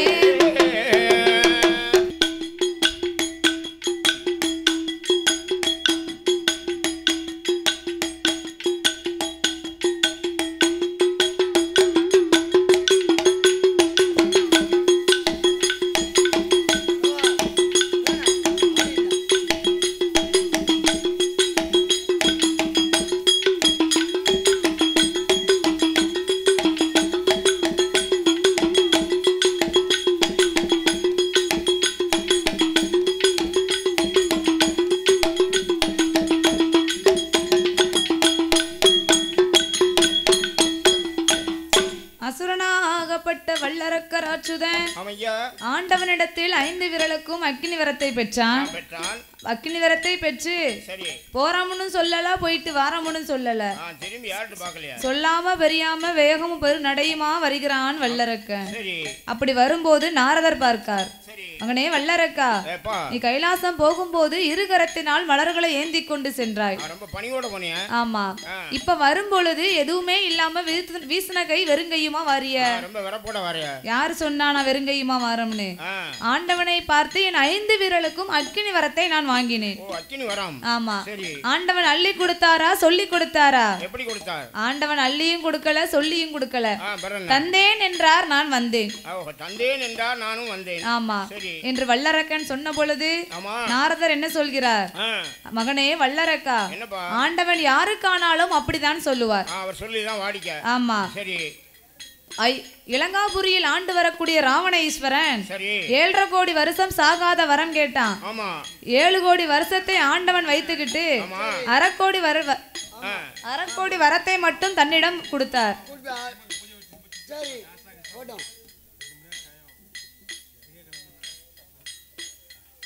அது மட்டுமல்லாமல் வெள்ள பிள்ளையார் வேண்டும் என்று கேட்டான். ஆண்டவன் கல் பிள்ளையாரை கொடுத்தார். பார்வதியவே பெண்ணாய் கேட்டான். வண்டை பிடித்து பெண்ணாக்கி மண்டோதரி என்று கொடுத்தார். இப்படியெல்லாம் செய்த பகவான் உனக்கு மட்டும் அக்கினி வரம் கொடுத்திருப்பாரா? அதனால் நீ பரிசோதித்து பார்க்க வேண்டும் என்று நாரதர் சொல்ல, அப்ப வல்லரக்கன் என்ன நினைக்கான்? அப்ப வரம் கொடுத்த ஆண்டவனையே நாம் எரித்து பார்க்க வேண்டும். ஏன்னா அவர் தானே வரம் கொடுத்தாரு. அந்த வரத்தை வைத்து நாம் அவரையே பரிசோதிக்க வேண்டும் என்று வல்லரக்கன் கைலாசத்திற்கு வருகிறான். அவன் வருவதை பார்த்து ஞானத்தால் அறிந்த ஆண்டவனாகிய சிவபெருமாள், நாம் இங்கு இருந்தோமானால் அரக்கன் அங்கிருந்து வருவான், அக்கினியால் எரித்து விடுவான். இந்த நாரதர் செய்த வேலை நம்மளையே எரிக்கணும்னு பார்க்கான வல்லரக்கன். அதனால் இனி நாம் இங்கு இருக்கக்கூடாது என்று தன்னோடு உள்ள தேவர்களையும் மூவர்களையும் அழைத்து கொண்டு எங்கு வருகிறார்? அவர் தேவர்களையும் மூவர்களையும் நந்தவன தோட்டமாக முளைக்க செய்து ஆண்டவனாகிய சிவபெருமாள் அரளி மரமாகவே முளைத்து செவ்வரளை புஷ்பத்துக்குள் சிவலிங்கமாய் தான் ஒளிந்தார் சிவபெருமாள். அவர் என்னைக்கு செவ்வரளி புஷ்பத்துக்குள் ஒளிந்தாரோ அன்னையிலிருந்து ஆதி கைலாசம் எங்கும் இருளடைந்து இருந்தது. சிவன் தானே இந்த உலகத்தின் ஜோதி. சிவன் இல்லையானால் இந்த உலகம் இருளடைந்து காணப்பட்டது. பகவான் இல்லாத கைலாசம் பாலடைந்து இருந்தது. பார்த்தார் பார்வதாதேவி. பகவான் எங்கு போனாரோ என்ன ஆனாரோ தெரியவில்லையே என்று நம் கவலையை தீர்த்து கண்ணீரை தீர்க்க வேண்டும் என்றால் யாரால முடியும்? அண்ணனாகிய கோபால கண்ணனால் தான் முடியும். ஆமா, என்ற ஆதி பராசக்தியான பார்வதாதேவி அண்ணனையும் அன்போடு அழைத்தால் ஆதி சக்தியின் சத்தத்தை கேட்டு அர்ச்சுதனும் ஆதி கைலாசம் ஓடி வருகிறார். அம்மா பார்வதி, என்னை அழைத்த விவரம் என்ன? ஏ அண்ணா, என் கோபால கண்ணா, 8 நாளா பகவான் எங்கு போனாரோ என்ன ஆனாரோ தெரியவில்லை. அதனால் பகவான் எங்கு இருக்கார் என்று நீர் தேடி பார்த்து கொண்டு வரணும். அப்படி பகவான் இங்கு வரவில்லையானால் உன் தங்கையாகிய நான் மாவிழப்பேன், பூவிழப்பேன், மஞ்சள் குழி நான் இழப்பேன் அண்ணா. நான் பூவளந்து பொட்டளந்து என் பூமானை நான் இழப்பேன் அண்ணா. என் நாதன் இங்கு வரவில்லையானால் நான் நாக்க பிடுங்கிடுவேன், என் நல்லுயிரை மாத்திடுவேன். அம்மா என் தங்கச்சி அப்படிலாம் சொல்லாதம்மா. பகவான் எங்க இருந்தாலும் எண்ணி 8 நாளைக்குள் இழுத்து கொண்டாந்து விடுவது என்னுடைய பொறுப்பு என்ற அர்ச்சுதனாகிய கோபால கண்ணன் ஆண்டவனை தேடி இப்படியே போனோமானால் அரக்கன் அங்கு இருந்து வருவான், நம்மளை அக்கினியால் எரித்து விடுவான். அதனால் சொரூபத்தை மாற்றி நாம் போக வேண்டும். எப்படி சொரூபத்தை எடுக்க வேண்டும்? அன்று ஒரு காலத்தில் கஞ்ச கருவுருமாம் பட்டணத்தில் கம்சன் தங்கை தேவகிக்கு 8வது மைந்தனாகவே பிறந்து ஆயர்பாடியில் நாட்டாமை நந்தகோன் யசோதா என்பவளுக்கு மகனாகவே வளர்ந்து வந்தோம் பாருங்க. ஆயர்பாடியில் வளர்ந்து வந்த காரணத்தினால் ஆடு மேய்க்கும் ஆயர் போலவே கண்ணன் வடிவத்தை எடுத்தார். அந்த சொரூபத்தை நாம் இப்போது எடுக்க வேண்டும் என்ற அர்ச்சுதனாகிய கோபால கண்ணன் எப்படி சொரூபத்தை எடுக்கிறார் தெரியுமா? ஆடு மேய்க்கும் ஆயல் போலோ அச்சுதனோ வடிவம் கொண்டார். பசுவு மேய்க்கும் நம்பி போல பச்சை மாலோ வடிவம் கொண்டார். காலில் தும்பு செருப்பு மாட்டி கையதிலே கம்புகளோ கன்று கட்டும் தும்புகளோ கருத்த கம்பிளி தோளில் போட்டு ஐயா தோளில் போட்டு கண்ணனுமே வடிவம் கொண்டான். வடிவம்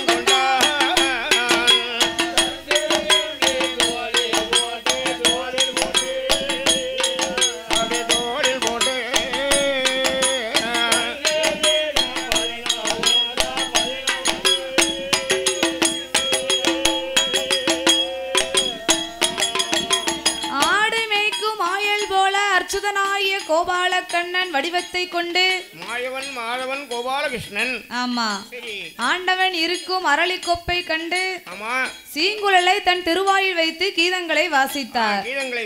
நடந்து வந்த களைப்பு தீர கண்ணன் சீங்குழலை திருவாயில் வைத்து கீதங்களை வாசிக்க வாசிக்க சிவன் இருக்கும் அரளி கொப்பு தன்னை மறந்து சுதி தவறாமல் ஆடுகின்றது. ஆமா அது எப்படி ஆடுது? திமி திமி திமி திமி என சிவனுமாட ஆதி சிவனுமாடவே சிவன் இருந்த அரளி கொப்பு சேர்ந்து மாடவே சிவன் இருந்த அரளி கொப்பு சேர்ந்து மாடவே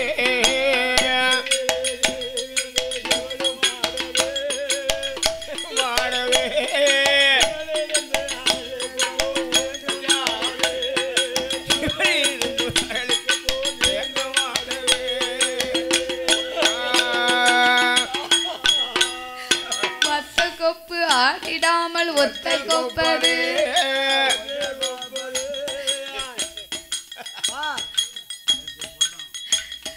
மத்த கொப்பு ஆடிடாமல் ஒத்த கொப்பது ஒத்த கொப்பது தத்தருகிட தருகிட என தாளம் போடவே தருகிட தருகிட என தாளம் போடவே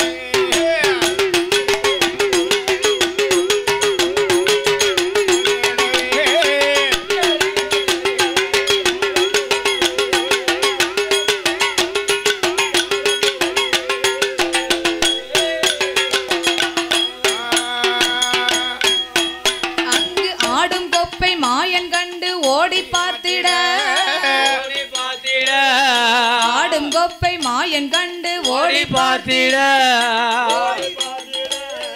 அரணை கண்டு மாயங்கேலி அணைகை கூறிட அரணை கண்டு மாயங்கேலி அணைகை கூறிட ஓடி பார்த்திட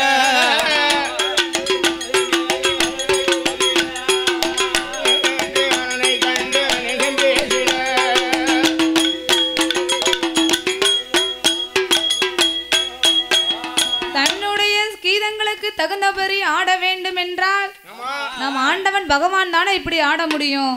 அப்ப செவ்வரளி புஷ்பத்துக்குள் ஒளிந்திருப்பது சிவபெருமாள் தான் என்று அர்ச்சுதனாகிய கோபாலக்கண்ணன் சிவபெருமாளை பார்த்து கேலி செய்தார். ஆட முடியாதுலா, அவர்தான் நடராஜ பெருமாள் அல்லவா, அதனால்தான் கீதங்களுக்கு தகுந்தபடி நடனங்கள் ஆடுகிறார். ஏற்கனவே தில்லையில் ஆடிய கால்கள், ஆமா ஆடிய கால்களும் பாடிய வாயும் நிக்கவா செய்யும். அப்ப கீதத்தை கேட்டா ஆடாம என்ன செய்வாரு இருக்காதுல. கீதங்களை என்று பகவானை பார்த்து கேலி செய்தார். எப்படி கேலி செய்தார் தெரியுமா? அன்று தில்லை அம்பலத்தில் ஆடி நின்றவா, அன்று தில்லை அம்பலத்தில் ஆடி நின்றவா, அத்தானோ ஆடி நின்றவா, அரக்கனுக்கு தான் பயந்து அரளில் ஒளிந்த, அரக்கனுக்கு தான் பயந்து அரளில் ஒளிந்த,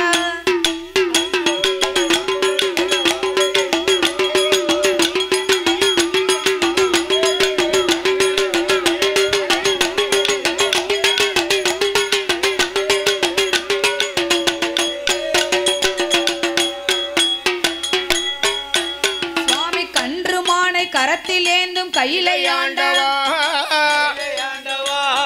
கன்றுமானை கரத்தில் ஏந்தும் கையிலை ஆண்டவா, கையிலை ஆண்டவா, கையிலை ஆண்டவா, கண்ணன் பேச்சை காதில் கேட்ட அண்ணலானவா, கண்ணன் பேச்சை காதில் கேட்ட அண்ணலானவா,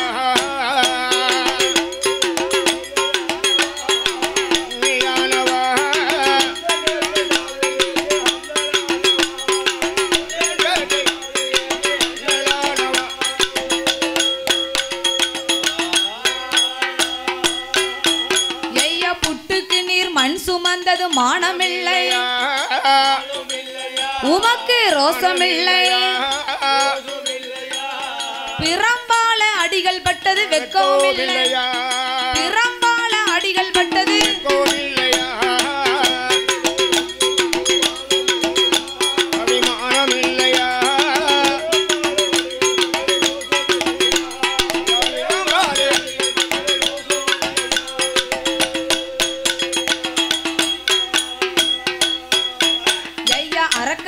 வரம் கொடுத்தது மானமில்லையா, உமக்கு ரோசமில்லையா, அரளி மூட்டுக்குள் போய் ஒளிந்தது, அரளி மூட்டுக்குள் போய் ஒளிந்தது வெக்கமில்லையா,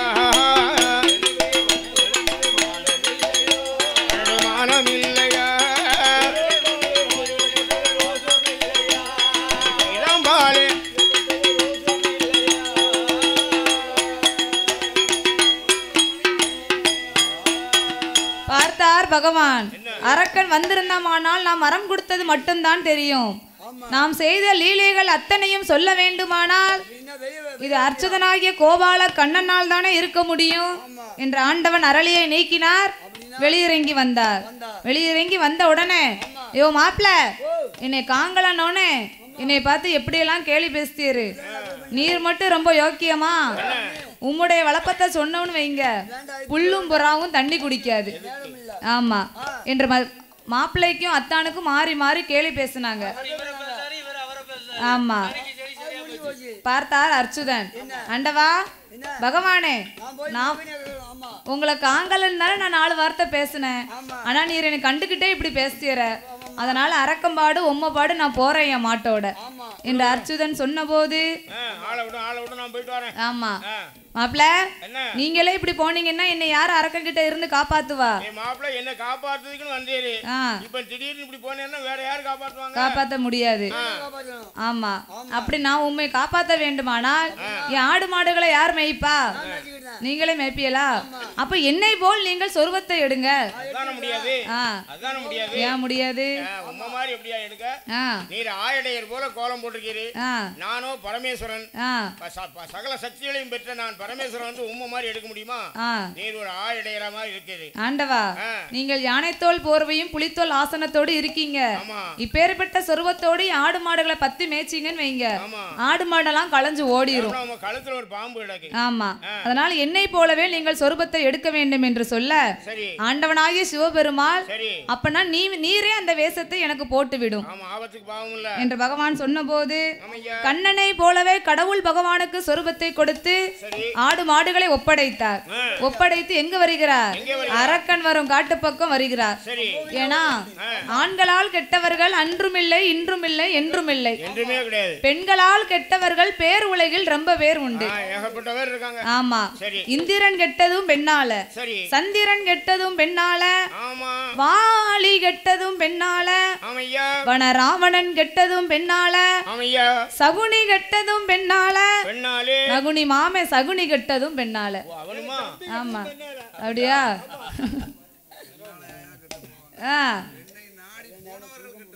ஆமா, பெண்களால் கெட்டு போனவர்கள் இல்ல, பெண்ணை நாடி போனவர்கள். ஆமா, அதனால் மோகம் கொண்ட வல்லரக்கனை நாம் ஒரு பெண் அவதாரம் எடுத்து வதம் செய்ய வேண்டும் என்று அர்ச்சுதனாகிய கோபாலக்கண்ணன் மோகினி அவதாரத்தை எடுத்து அரக்கன் வரும் காட்டுப்பக்கம் வருகிறார். அவர் அழகை கண்ட உடனே வல்லரக்கன் மதிமயங்கி மது குடித்த வண்டாக சுழண்ட வல்லரக்கன் அப்பெண்ணை வழிமறித்தான். அடியே பெண்குடி, இந்த ஒத்தவெளி காட்டுக்குள்ள தன்னந்தனியா நீ வாரிய, நீ யாரு, எங்கிருந்து வர? அடே வனவேடா, யார பார்த்து வாடி போடின்னு பேச? உனக்கு எவ்வளவு தைரியம் இருந்தா என்னைய வாடி போடிம்ப? நீ யாருடா, முதல்ல சொல்லுடாம்பா. 56 தேசத்தினுடைய மன்னன் அதிபதி சக்கரவர்த்தி வல்லரக்க ராஜா. என்ன வந்து நீ வாடா போடான்னு பேசு சரியாகுமா அப்படின்னு கேட்டாரு. அடியே பெண்குடியே, நான் ஆண்டவனை எண்ணி 12 வருட காலம் தவம் இருந்து 5 விரலுக்கும் அக்கினி வரத்தை வாங்கினேன். அந்த வரம் உண்மையா இல்லையா என்று ஆண்டவனை எரித்து பார்க்க வேண்டும் என்று எண்ணினேன். ஆனால் எனக்கு பயந்த ஆண்டவன் எங்கேயோ ஒளிந்து விட்டார். இனி அவர் வரவும் மாட்டாரு. அதனால் இனிமேல் வருங்கால வல்லரக்க சக்கரவர்த்தி பகவானே நான் தான் என்றான். ஆமா, நீ என்னோடு வந்தையானால் நித்தம் ஒரு பட்டு உடுத்தி விதவிதமா பூச்சூடி கண்ணாடி மாளிகையில் உல்லாசமாய் வாழ்ந்திடலாம் அம்மா. ஆமா என்று வல்லரக்கன் சொல்கிறான். பார்த்தார் மோகினி, அடே வல்லரக்கா, நான் யாரு எவருனே தெரியாம என்ன கல்யாணம் பண்ணணும்னு நினைக்கிய? நான் யாரு தெரியுமா? மலையாள தேசத்தில் மலையரசன் என்பவருக்கு அக்காதங்க 8 பேர் பெண்ணாக பிறந்திருந்தோம். அதில் 8வது பிறந்த மகன் நான் தான் மோகினி. ஆமா, முடியாது. அதனால் அக்காதங்க 8 பேரா பிறந்திருக்கிறோம். 8 பேரையும் பெரிய பெரிய ஸ்தலங்களில் எங்க அப்பா 7 பேரையும் கட்டி கொடுத்தார். நான் தான் 8வது பிறந்த மகா. என் பெயர் மோகினி. நான் மாலை பூத்தது என் மன்னனுக்கு ஆகாது, நான் பெண் பூத்தது என் பூமானுக்கு ஆகாது. அதனால் என் மீது வருத்தத்தை கொண்டு என் அப்பா 56 தேசத்திற்கும் அறிக்கை கொடுத்து அரண்மனைக்கு வரவழைத்து என் கையில் ஒரு மாலையை கொடுத்து சுழட்டி எரிய சொன்னார். அப்படி எரியும் போது அழைப்பே இல்லாமல் மதுரை சொக்கனும் வந்திருந்தார். அழைப்பு கிடையாது. அப்படி எரியப்பட்ட மாலை என் சொக்கன் கழுத்துல போய் சொகுசா விழுந்தது. ஆமா, என்ன செய்ய, கோட்டையில பிறந்தாலும் போட்ட விதிதானே வரும். அதனால் வேற வழியே இல்லாம எங்க அப்பா மதுரை சொக்கனுக்கு என்னை கட்டி கொடுத்து, ஆமா, சீர் சனத்தோடு என்னை மதுரைக்கு அனுப்பி வைத்தார். அங்க போன உடனே எங்க அக்கா மீனாட்சி அங்க இருந்து வந்தா. வந்த வேகத்திலே என் முடிய பிடிச்சா என்னைய முக்குக்கு இழுத்தா, என் சடைய பிடிச்சா என்னைய சந்திக்கு இழுத்தா. சக்களத்தி போராட்டம், நித்தம் போராட்டம். இந்த வாழ்க்கையே எனக்கு வேண்டாம் என்று மன்னனோடு சண்டை போட்டு மாதா வீடு வருகிறேன் அரக்கா. என் புருஷனோடு சண்டை போட்டு பூமான் வீடு போகிறேன்.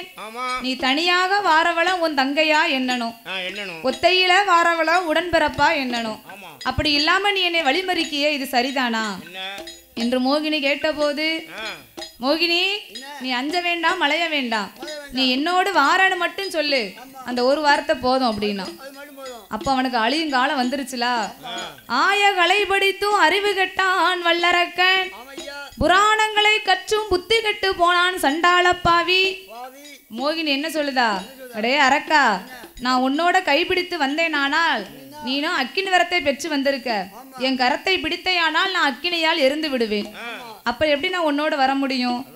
அப்படி நான் உன் கூட வந்து வாழ வேண்டும் என்றால் நீ உன் முண்டு விரலை கொண்டு முக்கண்ணரை மனதில் நினைத்து உன் தொண்டையில் வைத்து மூத்த மனைவியாகிய பவளக்கண்ணியை முகம் பார்த்து முழிக்க மாட்டேன் என்றும் அவளை எதிர்த்து ஒரு வார்த்தை கூட பேச மாட்டேன் என்றும் நீ சத்தியம் செய்து கொடுத்தேயானால் இப்பொழுதே உன் பின்னாடி நான் வாரேன் என்றார். இந்த வார்த்தையை நீ முதலே சொல்லியிருக்கலாம்ல என்ற மோகினி சொன்னபோது அரக்கனான வல்லரக்கன் அலைகடல் ஓடி வருகிறான். அவன் என்ன செய்கிறான் தெரியுமா? அலைகடலோ ஓடி வந்து அவன் முங்குவானா நிமிருவான அவன் 3 முங்கு போடு அவ நிக்காளோ போயிட்டாளோ போயிட்டாளோ என்று எட்டி எட்டி பாப்பானா.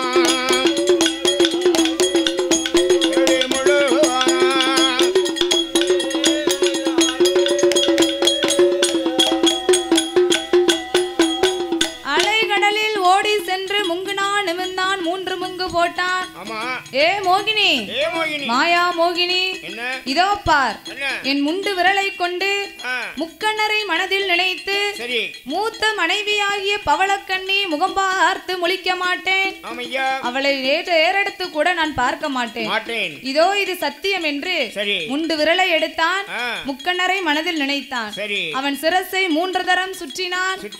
3 தரம் சுற்றி நடு தொண்டையில் வைத்தான். சண்டாளப்பாவி அவன் தொண்டையில் வைத்த போது சுக்கு சுக்க நொறுங்குதான அங்க எரிந்ததொரு சாம்பலைத்தான் எம்பெருமான் கையில் எடுத்து அவர் ஆதிவெள்ளி கைலாசம் அச்சுதனும் ஓடி வாரார்.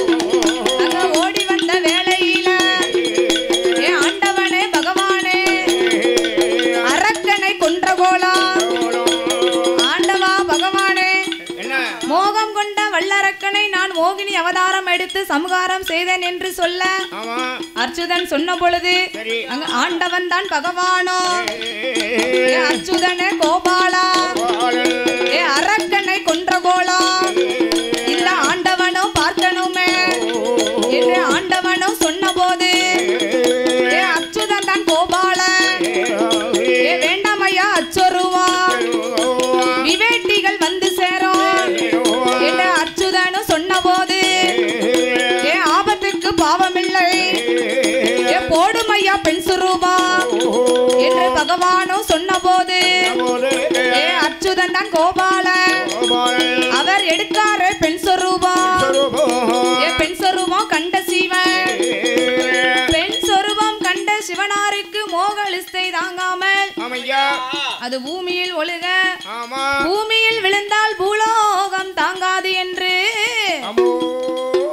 அர்ச்சுதனாகிய கோபால கண்ணன் இரு கரத்தினால் ஏந்த ஜோதி மணி விளக்கு ஒளிவு போல் 5 மைந்தர்கள் தோளினில் பூணூல் இளங்க தோன்றி மேதினில் அரிக்கும் சிவனுக்கும் அரிகர புத்திரனாக வந்து பிறந்த தர்மஞான சாஸ்தாக்கள் யார் யாரெல்லாம் தெரியுமா?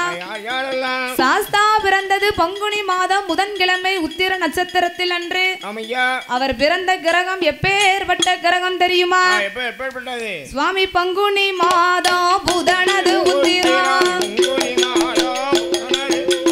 பங்குனி மாதம் புதனது உத்திரம் பவரண பஞ்சமி கடகலக்கணத்தில் இந்திரமாகவே அமிர்த யோகத்தில் ஆதிக்கும் சிவனுக்கும் பிள்ளையாய் பிறந்தார். அவர் கையில் பிறந்தவர்க்கு கையனார் என்றோ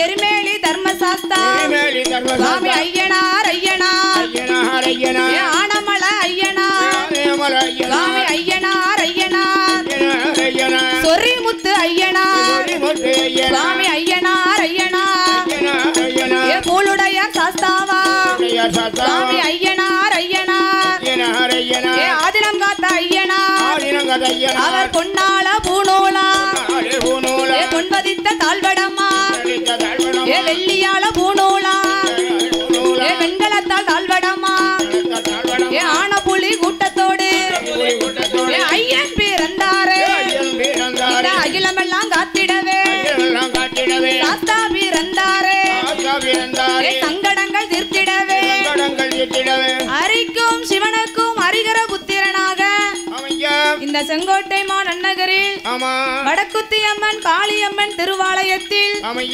அரிக்கும் சிவனுக்கும் அரிகர புத்திரனாக தர்மஞான சாஸ்தா வந்து பிறந்தாரே.